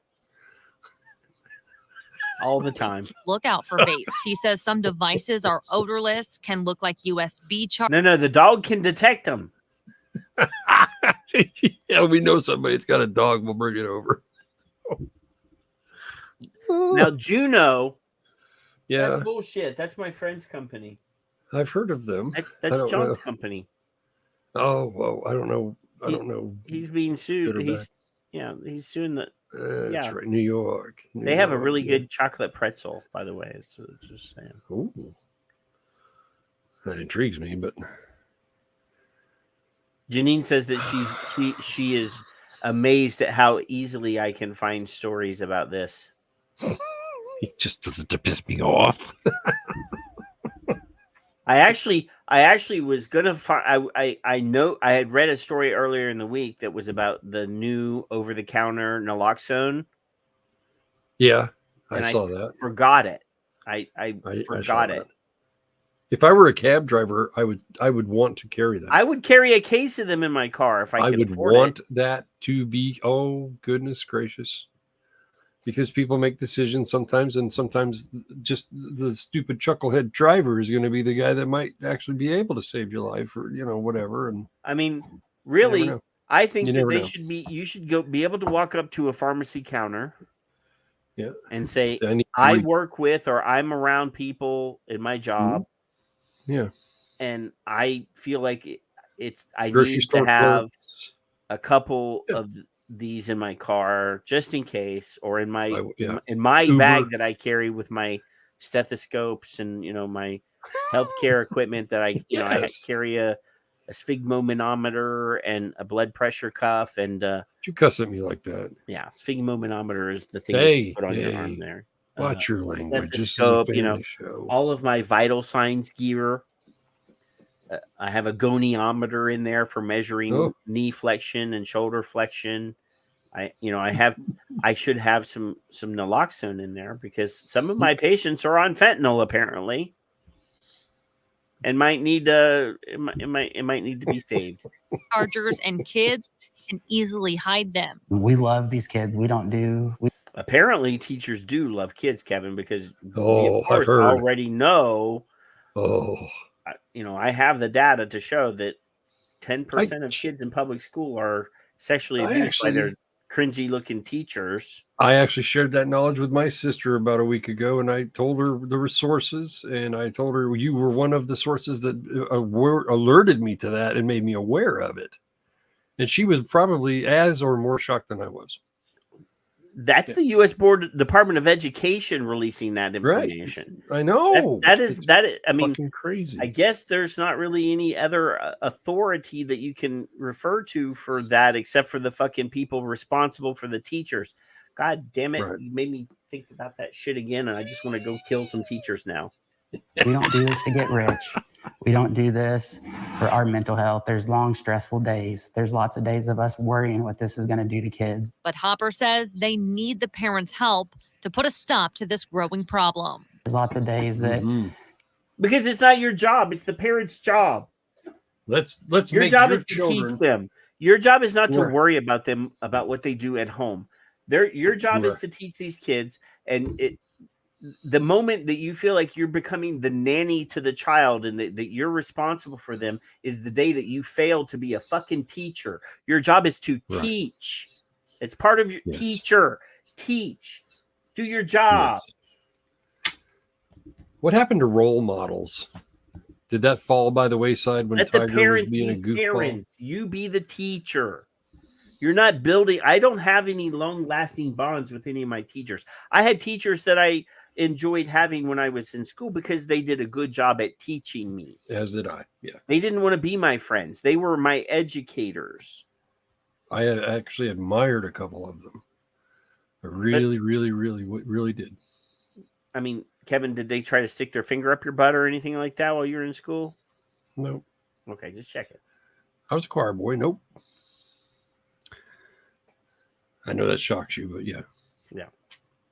You know, we catch a kid and have a Well, was it the priest then? I mean, I'm just, parent come in and they're outraged that we're calling them. We need parents to help control this at home and to stop bringing it into school. Now you're telling parents what to do at home? My fucking word. And you're a parent? I just can't. I can't imagine he's met anyone like you or I as a parent to start with. Your job's to call me if there's a problem. That's it. My job is to correct my child. It's not your You job. literally have no responsibility other than that. There's whose name's on the birth certificate? I'm suddenly hearing like shotguns racking in my head. It's like a car. I have the title. I have the certificate. It's mine until he turns or she turns 18. No, Kevin, until they turn 30 and leave your house. Well, I'm sorry. Now it's 30. Technically, it was 28 and to 25. let their kids know that it is illegal in Indiana.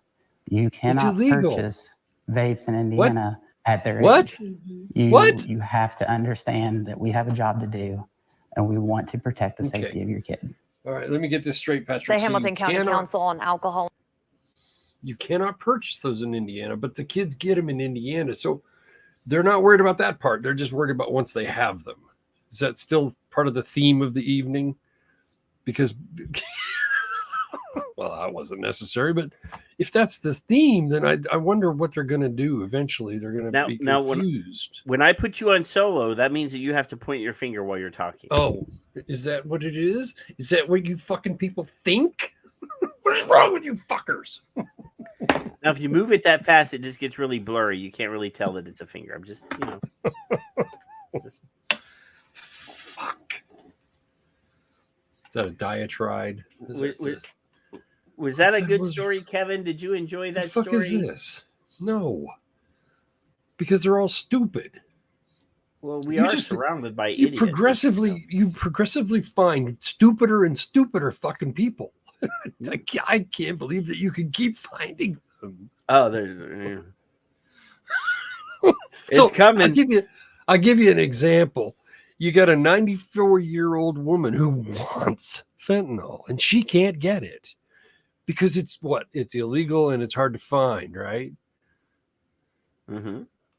I mean, it's not illegal. You can get a prescription for it, but other than prescribed, doctors are being overly scrutinized now. I mean, it it is a very powerful opiate. I mean, let's be clear. Ed's back out on parole again. He just plops in. So, how can the 94-year-old lady not get her fix, but these little fuckers can?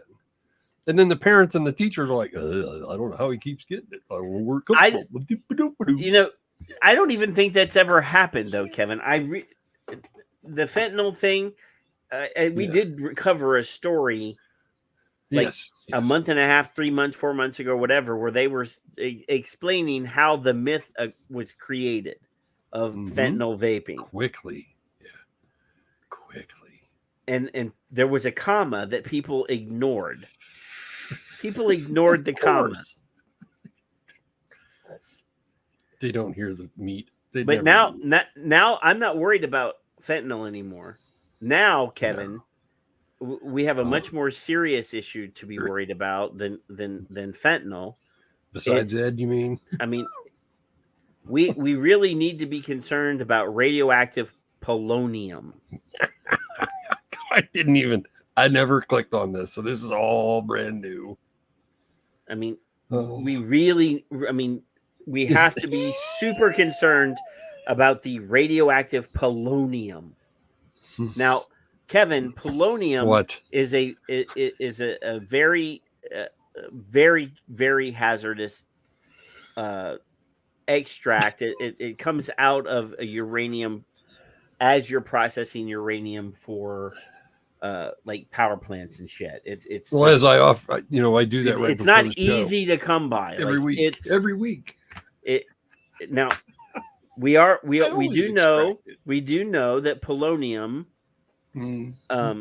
is found in trace levels in tobacco from the soils.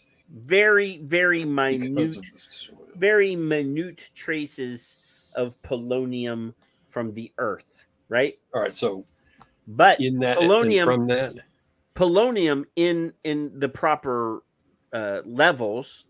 I mean, the KGB has used it many times, multiple times to get rid of people because it's a quick death. There's no cure. You're dead.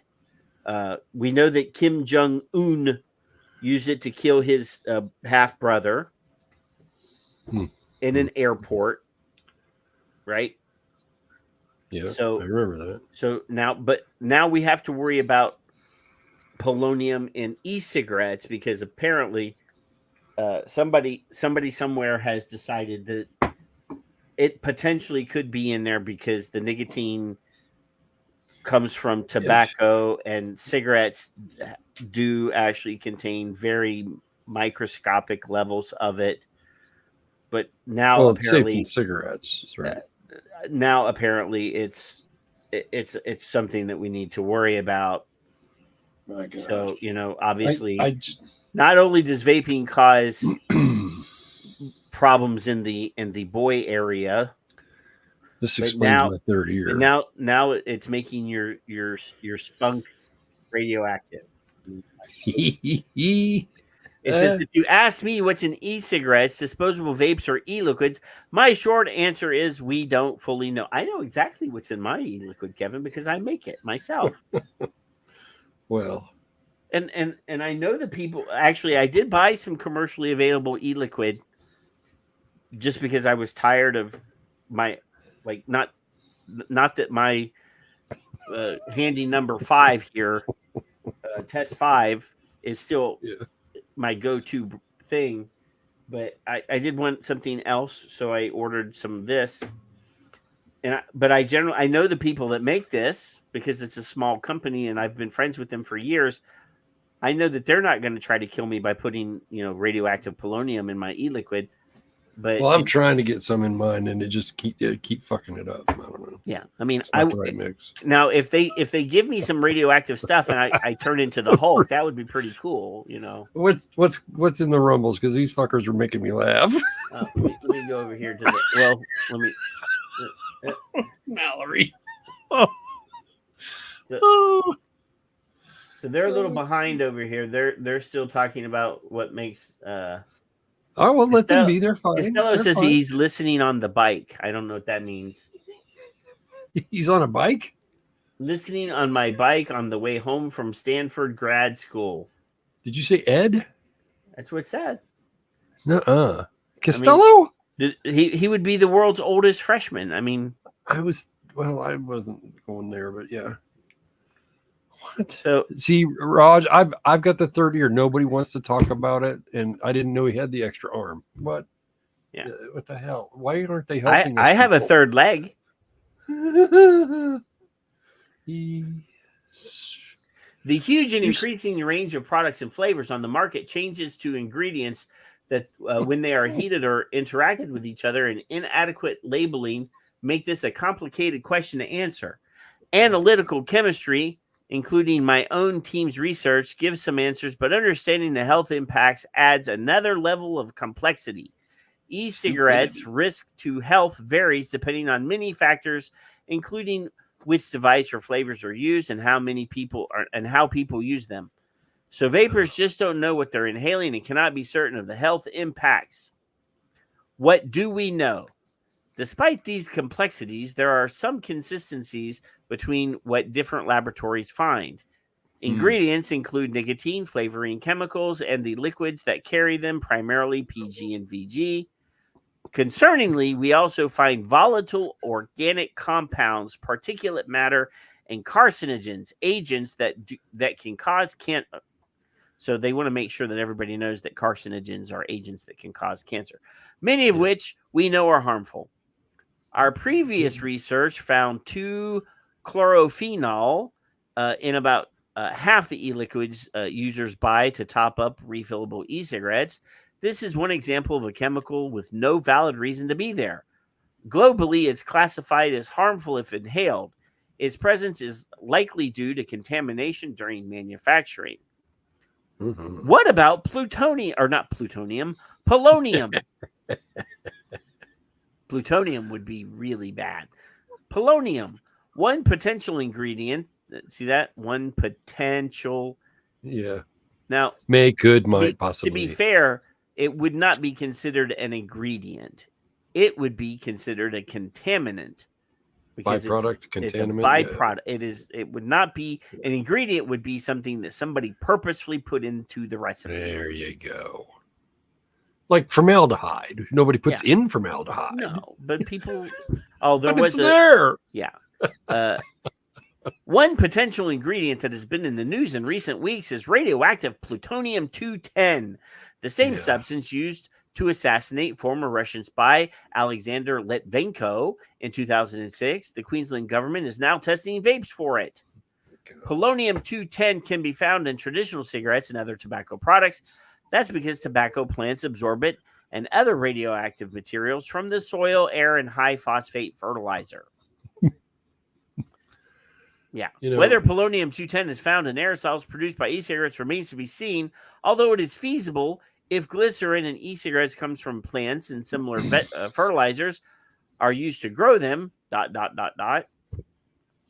That's my line. Yeah.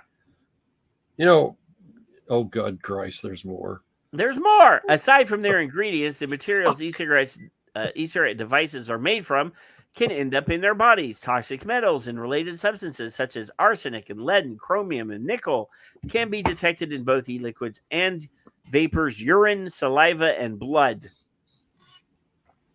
So are you saying that just because somebody vapes and then you test their blood and they find some of this stuff in there, that it has to come from the vapes and not from any other organic thing that they put in their body, like food that is grown from the same soils and possible things? No, Patrick, come on now. Or the water they drink that could be contaminated with heavy metals from soil erosion and horrible things. Like it has to come from the e-cigarette. It can't come from anything else, Kevin. I don't often say much about you enjoying the comic part of your life or the science fiction part of your life, but when you're forcing shit like this on me, I have to take a stand. Don't be calling me a geek. Oh. I'll beat your ginger. Fucking science fiction. Now we're in the science fiction section of our show, folks. This is the Oh, hey, I didn't write this shit. Oh my God, this is worse than I do. So this Bastard is is Bastard's in the Rumble chat room, and he says that he's blaming Putin for the polonium-210.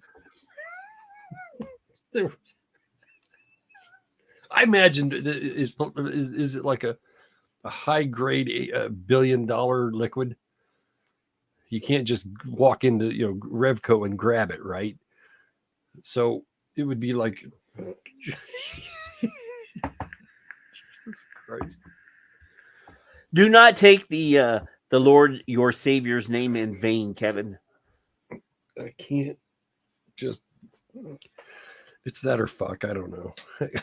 Where do you find this shit? On the interwebs, Kevin. I know that interweb net thing. Actually, somebody tweeted this, and I copied it from their tweet. Stop. These substances can pose a serious health risk, such as being carcinogenic. He's using that word again. They can leach from several parts of the e-cigarette, including the heating coil, the wires, and the solder joints. Now, I tell you this, Kevin. Leaching. I vape a pretty high-quality billet box device. Yes, sir. That's, I have several of them. At no point does my e-liquid come into contact with any of the solders. There are no solders. Imagine that. No lead, no nothing, right? No solders. Now, they do come into contact with the heating coil, but no wires and soldered joints. None. Steve has a good question. And, I'm not a guy that likes doctors, but you can take all the piss you want from me all day long. You ain't getting blood. I think Steve is asking for a golden shower is what I'm thinking. You can. I'll piss in a cup anytime, anywhere, any day. Doesn't matter. You'll find all the caffeine and nicotine you want in there. I can't imagine you're going to find palladium or any other thing that starts with a P, whatever the fuck that word was. Polonium. Yes, and Michael is right. Avoid getting liquid on your circuit boards. Well, you imagine. Yeah, because you'd fry the bod, and we don't want that. Inhaling. Yeah, let's see. That's not all. The process of heating e-liquids to create an inhalable aerosol also changes their chemical makeup to produce degradation products, which is true. However, let's go into this. So these include formaldehyde, a substance used to embalm dead bodies, and Kevin, it's a substance that the human body creates each day, about 1.5 ounces of formaldehyde. It's household products. It's wood, during normal metabolic processes. the Yes. human body produces Every about day. 1.5 ounces of formaldehyde. Yeah,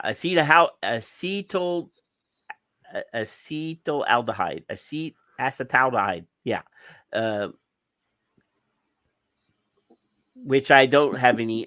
I know the next one. I know at what temperature that is created, and it is not. Yeah. If anybody in here is vaping at 800 degrees, please tell me, because Without that is the off gassing temperature for acrolein from VG. Mm-hmm. So while it's possible, you're probably not going to enjoy it. It is possible. Acrolein is created by hitting VG at 800 degrees. Now, I don't know anybody that vapes at 800 degrees. I mean, there were people at one point that it was trendy to use temperature control, but most of those guys were vaping at like 200 and 300 degrees. Yeah. Dry hit and make that by 100, and then you get you'll figure it out. You'll know. So it says here, these chemicals are often detected in e-cigarette samples, only that you fucked in that you've made. Don't know how to operate. That happen. Exactly. Yeah. No human is going to vape at 800 degrees. Not happening. I've dry hit and coughed. Oh my! You don't know you're out of liquid till you're out. If you ain't paying attention. Hey, holy shit! That was bad. My billet box actually has a window right here, so I can see. Hydrate, that people. one. Hydrate. And then this one actually has a big ass window so that I can see the tank. You can see the formaldehyde from here. Now this one I actually have to take the door off to show my tank, but there's still plenty of liquid in there. Stop pulling your pants down. It's a family show. However, you got me out of breath. This gets worse and worse. Often, Kevin, the levels are very low, leading to proponents of vaping arguing e-cigarettes are far safer than tobacco smoking. But this argument does not acknowledge that many e-cigarette users, particularly adolescents, or are not cigarette users, meaning a better comparison. No, that's not true. It's just not. The vast majority of children polled state that they were cigarette smokers beforehand, or are in the percentile of kids that are going to experiment with things anyway, and would have smoked if not having encountered e-cigarettes first. This reminds me of the Pinot. Ford decided that they were going to just not worry about it for the $3 part. They're going to, once we get to enough deaths, then we'll concern ourselves. Yeah. It's that low. Yeah. So I think that's enough of this. You think? This concludes our science fiction portion of the show. Brought to you by Ed. So the headline leads people to believe that radioactive polonium is probably there. With the yellow. I love the color chose. Yeah. Yeah. That was specifically for this. You know that. However, there is no evidence to that you would think. Now, if the polonium was indeed coming from tobacco, during the process of extraction and the many processes required to make the nicotine usable, they would filter out, you would think, the impurities. This is pharmaceutical grade 100% nicotine. Yeah. It's exactly the same stuff that's used in the patches and gums. So, and there's your argument, kids. If the polonium is in the vape, then it would be in the patch and it would be absorbed through your skin, and then you would die of like a horrible death, just like directly Kim Jong's brother, whatever his name. His name was Kim Jong something too. Yeah. All right, Kevin. Mm-mm-mm. All right, let's see. Yes, I remember the Pinot. Grandma had one. Grandma got ran over by a reindeer. Puffing on her vape on. Never mind. It's baloney. Baloney, Janine says. Let's see. All right. There's. Let me. Let me make this bigger. All right. Here we go, Kevin. Are you ready? No, probably not. Are you ready? Do I need my glasses? No. Yeah. All right.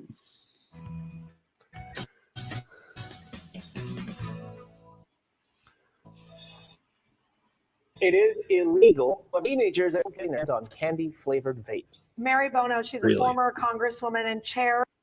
Candy-flavored vapes, Kevin. So it's illegal. Right? Is it illegal? I want to be clear. Is it illegal for adults to buy candy? No, I don't think it is. Do you think that adults like candy? I think every Valentine's Day and Halloween proves that. En masse. Candy-flavored vapes.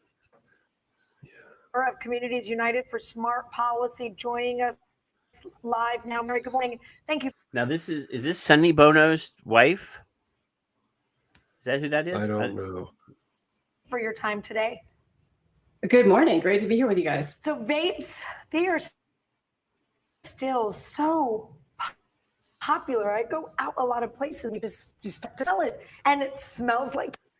Now, if you're out overwhelmed. somewhere, Kevin, and you smell something that smells good, do I you smell automatically Burger King. assume that it's vape and it's not the cologne of somebody walking by or the scents from the Bed Bath and Beyond or the fruit stand over there? Just because something smells good when you go out, do you automatically assume that it's a vape? No, every time I go by Burger King, I think, is that a vape? No, that couldn't be a vape. It's a Burger King. A burger vape? A burger? It's a charcoal vape. Wow. You know, you're right. And it's amazing. I think there are about 9,000 different flavors. So there's a flavor for everybody. And I think it's as well as it should be, Kevin. Make me look up Mary's favorite. There should fucking be food. 9,000 flavors of vape out there for the Here's it. humongous amount of Here's it. people that have different Mallory. taste buds that like different things. I'm assigning Mallory to go look at Mary's fucking Instagram and Twitter to find what kind of flavors the bitch likes. a deliberate reason why these are a delicious, youth flavored, youth enticing. So delicious. And then she immediately starts going into the youth nonsense. So apparently only kids like things that taste good. Take that flag and stick it up her ass. She has no I idea would like how to this sit works. down and talk to these people and ask them, do you know how stupid you sound? Oh my God. I mean, if people are critically thinking and saying, well, that kids like things that taste good, but so do I. There's none of that anymore. You know that. Michael says he likes delicious flavors. I just was online looking at there's banana, mango, peach. I mean, you name it. There's something for everybody. And they are deliberately something for everybody, not just the children, apparently then. Designed to entice our youth into beginning smoking. That's what's interesting, or to beginning vaping, which is introducing them to nicotine, which is, is a highly addictive component.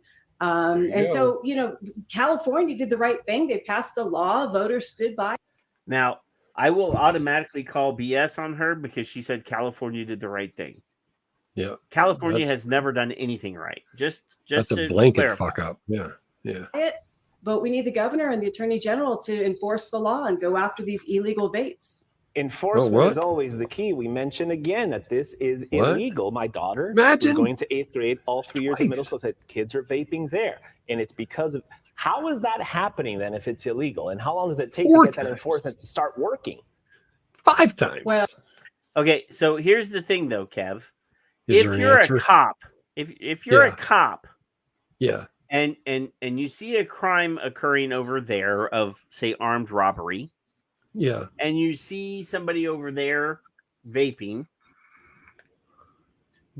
how are you going to prioritize? You got where does policing prioritize people vaping? Now, apparently on the boardwalks, it's obviously it's the vaping that person is going to get tased and beat the fuck up. Tasing, beatings, voyeurism. But apparently, I'm just wondering, like, she's bitching about enforcement, which is something that we've bitched about in the past as well. She's got the answer, evidently. Yeah. First of all, again, the Attorney General and governor need to step up and do their job and enforce the law. But kids are really, they don't know. They're unaware that these are illegal. And by the way, how in the hell would they not know it's illegal? Good night, folks. Okay, I got a video of the woman from the FDA who's praising the intelligence of children and saying that they've got bullshit detectors a mile wide. But now you got this bitch. Oh no, this woman. Using my word, shame on you. This woman on here saying that kids are stupid and don't know that it's illegal. I'll be damned. Look at that. So it's illegal, and they got to stop doing that, and they got to figure out how to stop doing that. But it's the kids don't know any better. That's what the fucking problem is. That's what it is. the way, oftentimes dangerous. We're seeing across the country stories of them being laced with fentanyl. Even. I'm waiting on the response for the "what are we going to do" part, Patrick. She just said vapes laced with fentanyl, and I'm just like, I can't. There's no answer then. Huh. I can't. I I can't. I just. Are you tired of your own bullshit yet? Woman, are you so fucking stupid to believe that some drug dealer is going to go, hey, I got this really expensive fentanyl. Let's put it in a cheap ass vape and sell it to kids for $20. Yeah, but that's not going to happen. That's right, drug Michael. Dealer That's right. is that stupid. That's right, Michael. They don't know. They're stupid.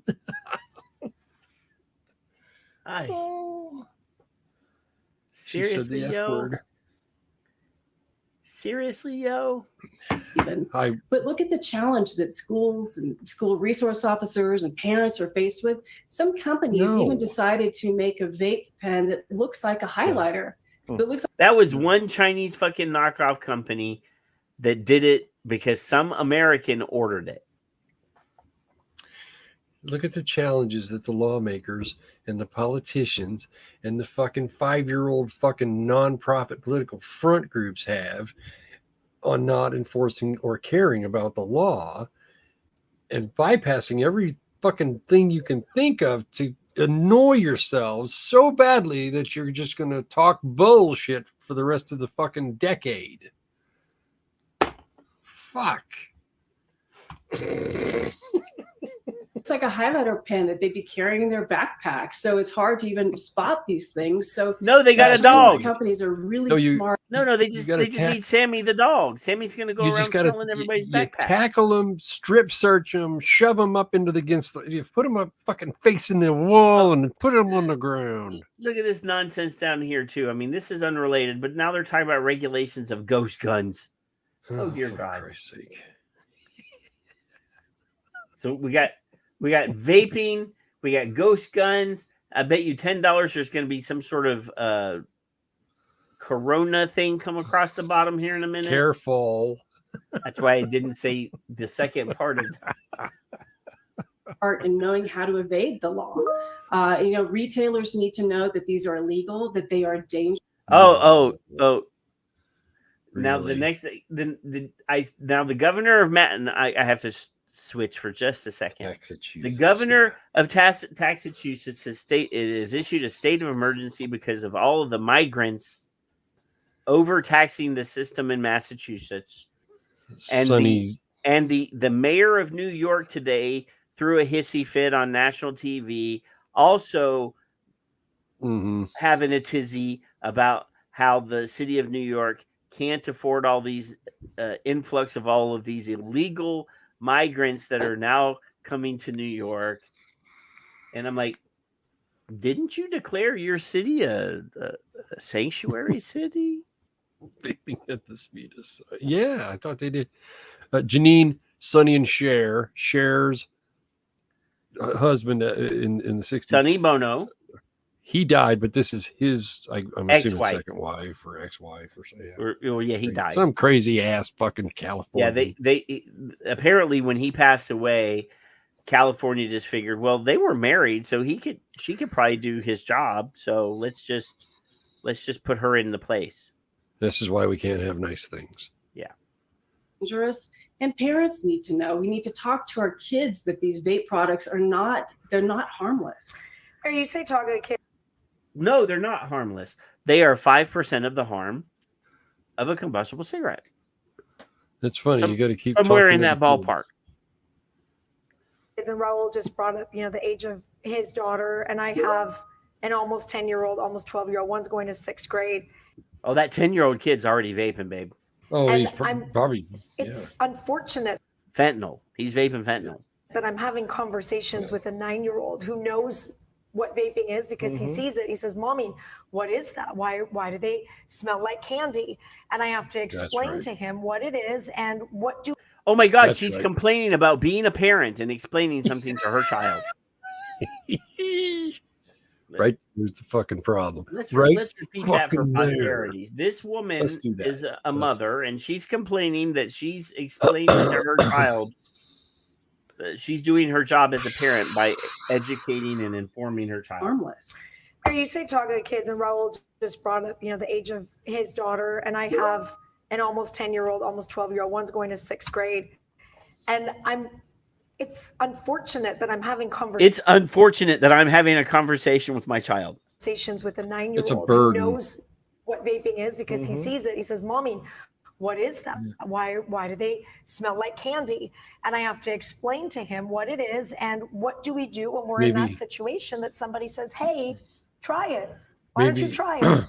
It's unfortunate that I have to talk to my children, is what she's saying. Maybe while she has his attention and he has hers, she could talk about his wee next. I don't know. That's a suggestion. No. I mean, Kevin, not to get into the weeds and not to get into any sort of conversation that would be uncomfortable, but I mean, people are raising hell right now because there is a graphic novel that is being put into elementary schools that actually has, and I've seen it, graphic depictions of sexual acts, regardless of whether it's a heterosexual or a homosexual. There should not be pictures of sexual acts in elementary. I mean, I can, high school kids maybe, but elementary school libraries. If you're having an uncomfortable conversation with your children, it should be, you shouldn't be looking at pictures of people having sex at 9 years old. Right. You'd think. But people are upset that school districts, that parents are raising hell that this book is in the school library of elementary school districts. And the bad thing is that this book was independently published, but Scholastic, which is the big school, they put on the book fairs and stuff when I was a kid. Scholastic has picked up distribution. Now, we had book fairs when I was in elementary school. Yeah, of course. We didn't have them when I was in high school. They were in elementary. So Scholastic is distributing this book to elementary schools. So they're not going to the source; they're going to the schools. Yes.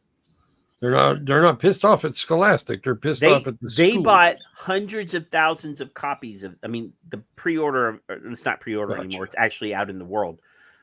Yeah. But when it was occurring, they bought hundreds of thousands of copies of that book just to distribute them to elementary school libraries. Again, I have no problem with teenagers, like high school age kids, I mean, I had pornographic magazines when I was in like the 9th, and 10th, and 11th and 12th grade. My theory is that if seems a book is banned, that seems you should natural. Teenagers are going to start looking at stuff like that at puberty. Not me. I didn't. But elementary kids should not have it that put directly into their face like that. Because it literally gives instructions on how to have intercourse, oral and other parts. Well, that'll give little Johnny something to talk about with his mother there. Then, like, they're not blurry; they're like actual, like drawn blurry parts. It's not just in text; it's not just a description. It is actual visually presented for them. Cake's ready. There's cake. You didn't tell me we were having cake. Yeah. And what can parents do when you say they should be concerned? We're not with our kids all the time. So what are we supposed to do? Well, it's hard. Guidance. Parenting is hard. I think it's harder these days. Parenting is hard. Guidance. Because I'm a grandparent of children your children's age, so I certainly understand what you're talking about. But, it has to begin with a conversation. But parents can't do it alone. They need the governor and attorney general to step in and help parents. They need to remove these things on the shelves. Look, the FDA hasn't done their job on the federal level either. Stores need guidance. They need to know these products are illegal. They're dangerous. And this is what's really interesting about this whole problem. Most of these, if not all of them, are manufactured in one region in China. And in China, it is illegal. That is actually true. They are. Why don't you go there? Go over there and talk to them, Mitzi. Yeah. Legal to sell this product to the Chinese people, but China allows them to be exported. I did say that a while ago, right? Yes, like you they did. make the product, but they're not allowed to sell it to their own people, and they will fucking make anything that people will pay for. Wonder why that is. Because they're not as communist as they used to be. One of the largest. Fair, they do have a communist capitalist system. So there's a lean, yeah. I mean, there are certain people that are allowed to become billionaires in China, and then there's a vast majority of people that are not allowed to become. And if you're Muslim, if you're a Uyghur, I didn't make that word up. If you're a Uyghur, you're just fucked. Like you're going to be put into a concentration camp, and they actually the Uyghurs that have the nicer hair, they're forced to grow out their hair so that they can make wigs. They shave their heads to make wigs for sale to people, but nobody cares about all the human rights stuff that's going on over there. They're the World Health Organization's buddy, but nobody gives a shit about that. No, like nobody. You can't even mention that shit. Like, no, my social credit score in China just plummeted because I'm saying bad things about the CCP. You think that's it? It's a thing, Kevin. They really actually have a social credit score over there, and if you malign or say bad things about the Chinese government, they subtract, and then when you get to a negative number, they put you in a re-education camp. Will there be caffeine and nicotine in this re-education camp? No, Kevin. Oh, fuck. I better start smartening up then. Yeah, you better not say anything negative about China or you're fucked, man. I'm just saying. Okay. All right. To the U.S. and other countries where they're, deliberately addicting our children to this nicotine product in these yummy flavors. So parents... I just love how they always sort of represent like people in the vaping industry as like drug dealers, and that they're, the first taste is free, and then after that you have to pay. You remember when you were little, you watched Peanuts, and my favorite part was always the schoolroom section where they go. That's all I'm hearing now. Now you make it sound like a chicken. It did not sound like a chicken. You were barking like a chicken. What? No. It was more. You're still doing chicken. It was more like wah wah wah wah wah wah wah wah wah wah wah wah wah wah. I mean, You're over there like like the chicken on the Muppets, and you're That's right. If you're gonna make voices, you got I've to had do it too right. much palladium in my body right now. It's the I got polonium. It's all yeah. Need help Nuclear. for sure from both the FDA and also the state of California, but we have to be vigilant too to recognize. She must be up for re-election soon. If we find these things, that they are not harmless. Look, again, elevated levels of nicotine, potentially fentanyl, which we know is a huge crisis in America. But even other There's than the that, fentanyl we again. don't know what is in these products because nobody's testing them since they're illegal to begin with. While we're waiting for the government to do their thing, which wait, Patrick. I've heard this. We want to parent your child about 4 fucking times. I'm a little tired of it.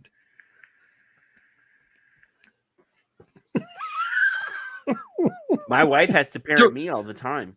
Don't look at me in that tone of voice. She has a studded paddle and everything. We're going to wait on the government to fix this. This is what we're going to do. We're just going to talk about it for no fucking reason. Yeah. Takes a long time for them to catch up with the laws and catch up with the technology. What can parents do in terms of kids will find these places on the internet? Will they have access to these things that are if you just took your kid's cell phone away and you wouldn't let them play on the internet, then they would not be able to find this shit.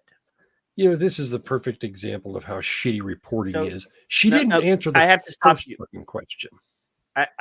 So when you were a kid, Kevin, Yeah. if your parents, if there was a thing going around that was expensive, and you said, "Mom, Dad, I'm a child, but I need this $1,000 phone so that I can play on the internet and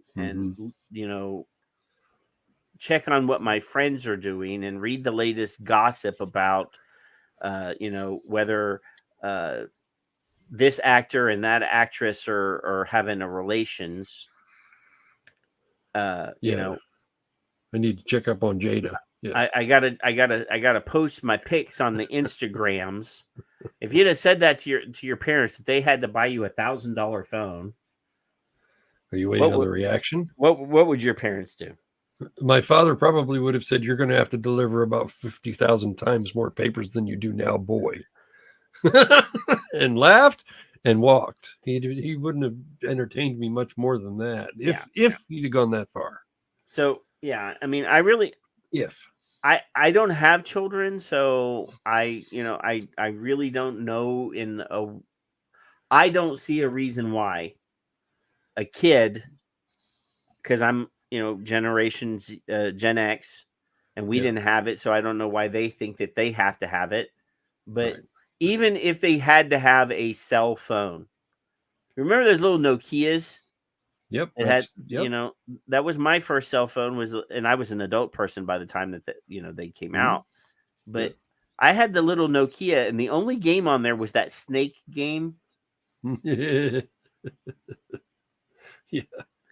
And it was primarily only for making phone calls. I mean, you could send text messages, but I could never do the hit each button the certain number of times to get the right sentences, My kids, they wanted phones. Of course they did.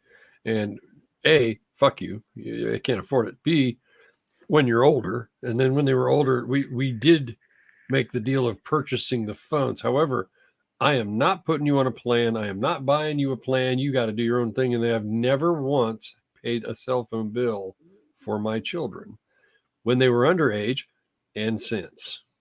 And they've earned that on their own. They've figured out how, if they want it, that they have to figure out how to keep it. I fully support giving them like a little Nokia phone so that they can make phone calls, emergency phone calls. But having a this is a $1,500 was when I bought it, a $1,500 cell phone, the Z Fold thing, they don't need this. Like I literally don't need this. My wife forced me into this. I was happy with the phone I had before. Good night, Janine. That didn't fold in half. I'd like to fold these assholes in half. That's what I want to do. And my wife she's the iPhone girl. She has to have the new iPhone every time the new iPhone comes out. The iPhone girl. she pays for it, so she can. She's a have grown ass whatever adult she that can wants. make her own decisions. There you go. I never tell her what she can and can't do. You know, that's her shit. If she wants to buy it, she can buy it. I don't care. That's hers. That's your money, woman. Samsung, 4 years old, works just fine. Well, I think $35 a month. I got that Samsung before the pandemic, so yeah, legal. Happens all the time, and no matter what your generation is, they found a way to get something they're not supposed to. What do we need to look out for? What are the signs? Are there maybe web pages that they're going to and their friends are going to? I'm going to keep asking stupid Oh, questions. absolutely. And if you go to these web pages, they're very glossy and they look like they're a wonderful, healthy, good product filled with delicious flavors. There are slight warnings on them, but look, it's not only web pages. These companies that are in China are Are all the companies in China, Kevin? I mean, I know some people that are still in the industry that are still in America. They're not all of them, but I'm just Why is this reporter continuing to ask questions that are going unanswered? Now, because that's never going to happen. This is a politician, Kevin. are using influencers. They're using social media to target our kids. We're seeing this problem also with pills and fentanyl, and we're seeing it with these illicit vape products. So, I mean, it's Bill Williams says, I do not have a cell phone. It's simple. If I'm not at home, I don't want someone calling me. it's amazing how our kids are being bombarded with these messages. Social media is. Then don't let your kids on social media, bitch. Fuck. I said Kevin's word again. They've turned us. Literally. Social media, that's the cesspool where children get bullied online. I think they should just get rid of the social medias, all of them, for children. Is it Mary Bono? Is this his crazy ass's name? Yes. Bono. She better have a fucking Twitter. Oh, I'm sure she does. She's a politician. They all have Twitters. It's not Twitters anymore, Kevin. It's called X. Yeah. Well, you're dead naming your X. You're dead naming X, man. Is especially bad with these messages that are targeting our kids. So again, parenting is hard enough. Oh my gosh, it's hard enough, right? But don't have kids. Like literally between this one and the lady reporter complaining about talking to our kids, it just sounds like there's plenty of people that don't want to have kids because all they're doing is complaining about having kids. Patrick, have you ever heard of Star Liquor? No. Woods Boss, Star Liquor, Astronaut Lumberjack, IPA. I never heard of it. No. She likes that. If it says IPA on it, you damn well know I haven't drank it. I don't know what because that is, I am not some sort of fucking hipster. Like no adult person of any discernment that I know of drinks IPAs. I'm sorry. One of the first things I come across is a fucking pie from the 20. I don't want to drink bitter beer. It's beer, okay. IPA is a type of beer, and it's bitter. What's truffle carpaccio? What the fuck is that? Carpaccio is an Italian dish. And it's got truffle. Well, truffle's going to make it taste even better because truffles. It's a fungus that grows under the ground, Kevin. It's very expensive. Yeah. See, William even agrees with me. Yeah. Now, Grim, Bruni, I have already said I was not going to go out of my way to insult Grim today. I have no desire to insult him, but somebody on the internet was trolling him today and was doing some of the lamest insults ever. And I said I could do a much better job, and I don't have a bone to pick with Grim, but I'm really good at insulting people, so But anyway, let's keep going with this. You have to, again, if you see one of these products, you need to take it away. You need to explain why. We've come so far in smoking cessation and reduction in tobacco use, But what's sad is that now we're addicting kids on the nicotine product, the nicotine that is in this product. So you need to explain to them, yes, it tastes good, but it is not good for you. And I know that's a difficult conversation to have, but I think they can understand it. Usually our junior high school age kids are reasonable and they will understand it tastes good, but it is really bad for you. And, let's arm parents and have this conversation. Anytime you walk down the hallway of a school and you're smelling these vape products, people need to. Again, she immediately assumes if something smells pleasant that it must be a vape. If she's walking through a school and it doesn't smell like teenager sweat, they must be vaping. She's wearing me out, Patrick. It's almost done. I think you're trying to torture me. That's what I think. To raise the issue, and they need to say enough of this is enough, and talk to the governor and the attorney general's office. Yeah, has to be more awareness, has to be more enforcement. Mary Bono with Communities United for Smart Policy, we thank you for joining us. More enforcement. Enforcement. Like what? What is that, Patrick? What is that enforcement shit he's talking about? Why does he keep something that we've been bitching about for years from the FDA? If you'd remove the bad actors from the marketplace, every time I say the S word, everybody snickers and laughs. The good guys could be, so much better, so much better. So Kevin,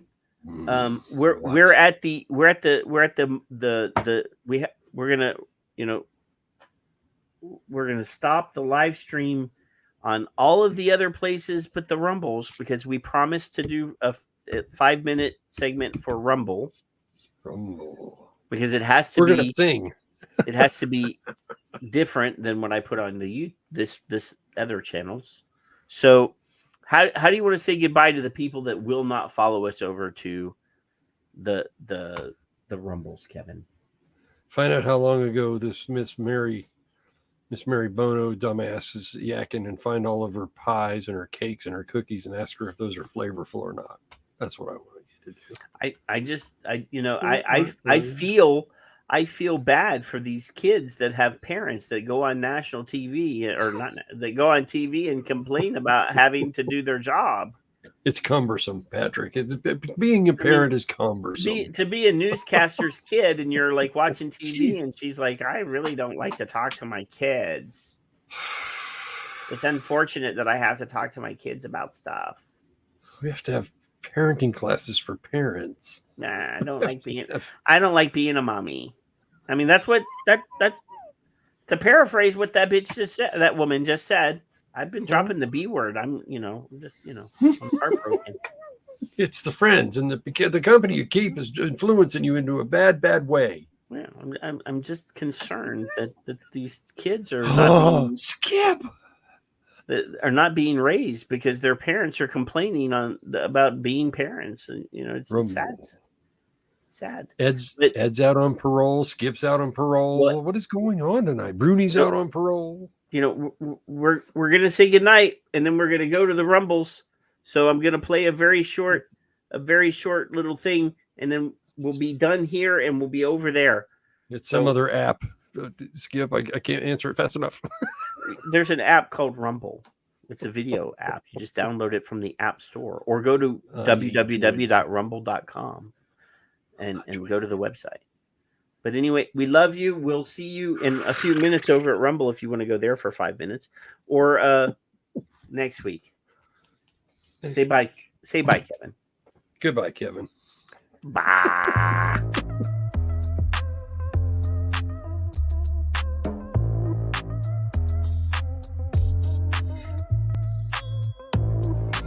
Hello, let me just say I don't like either of you.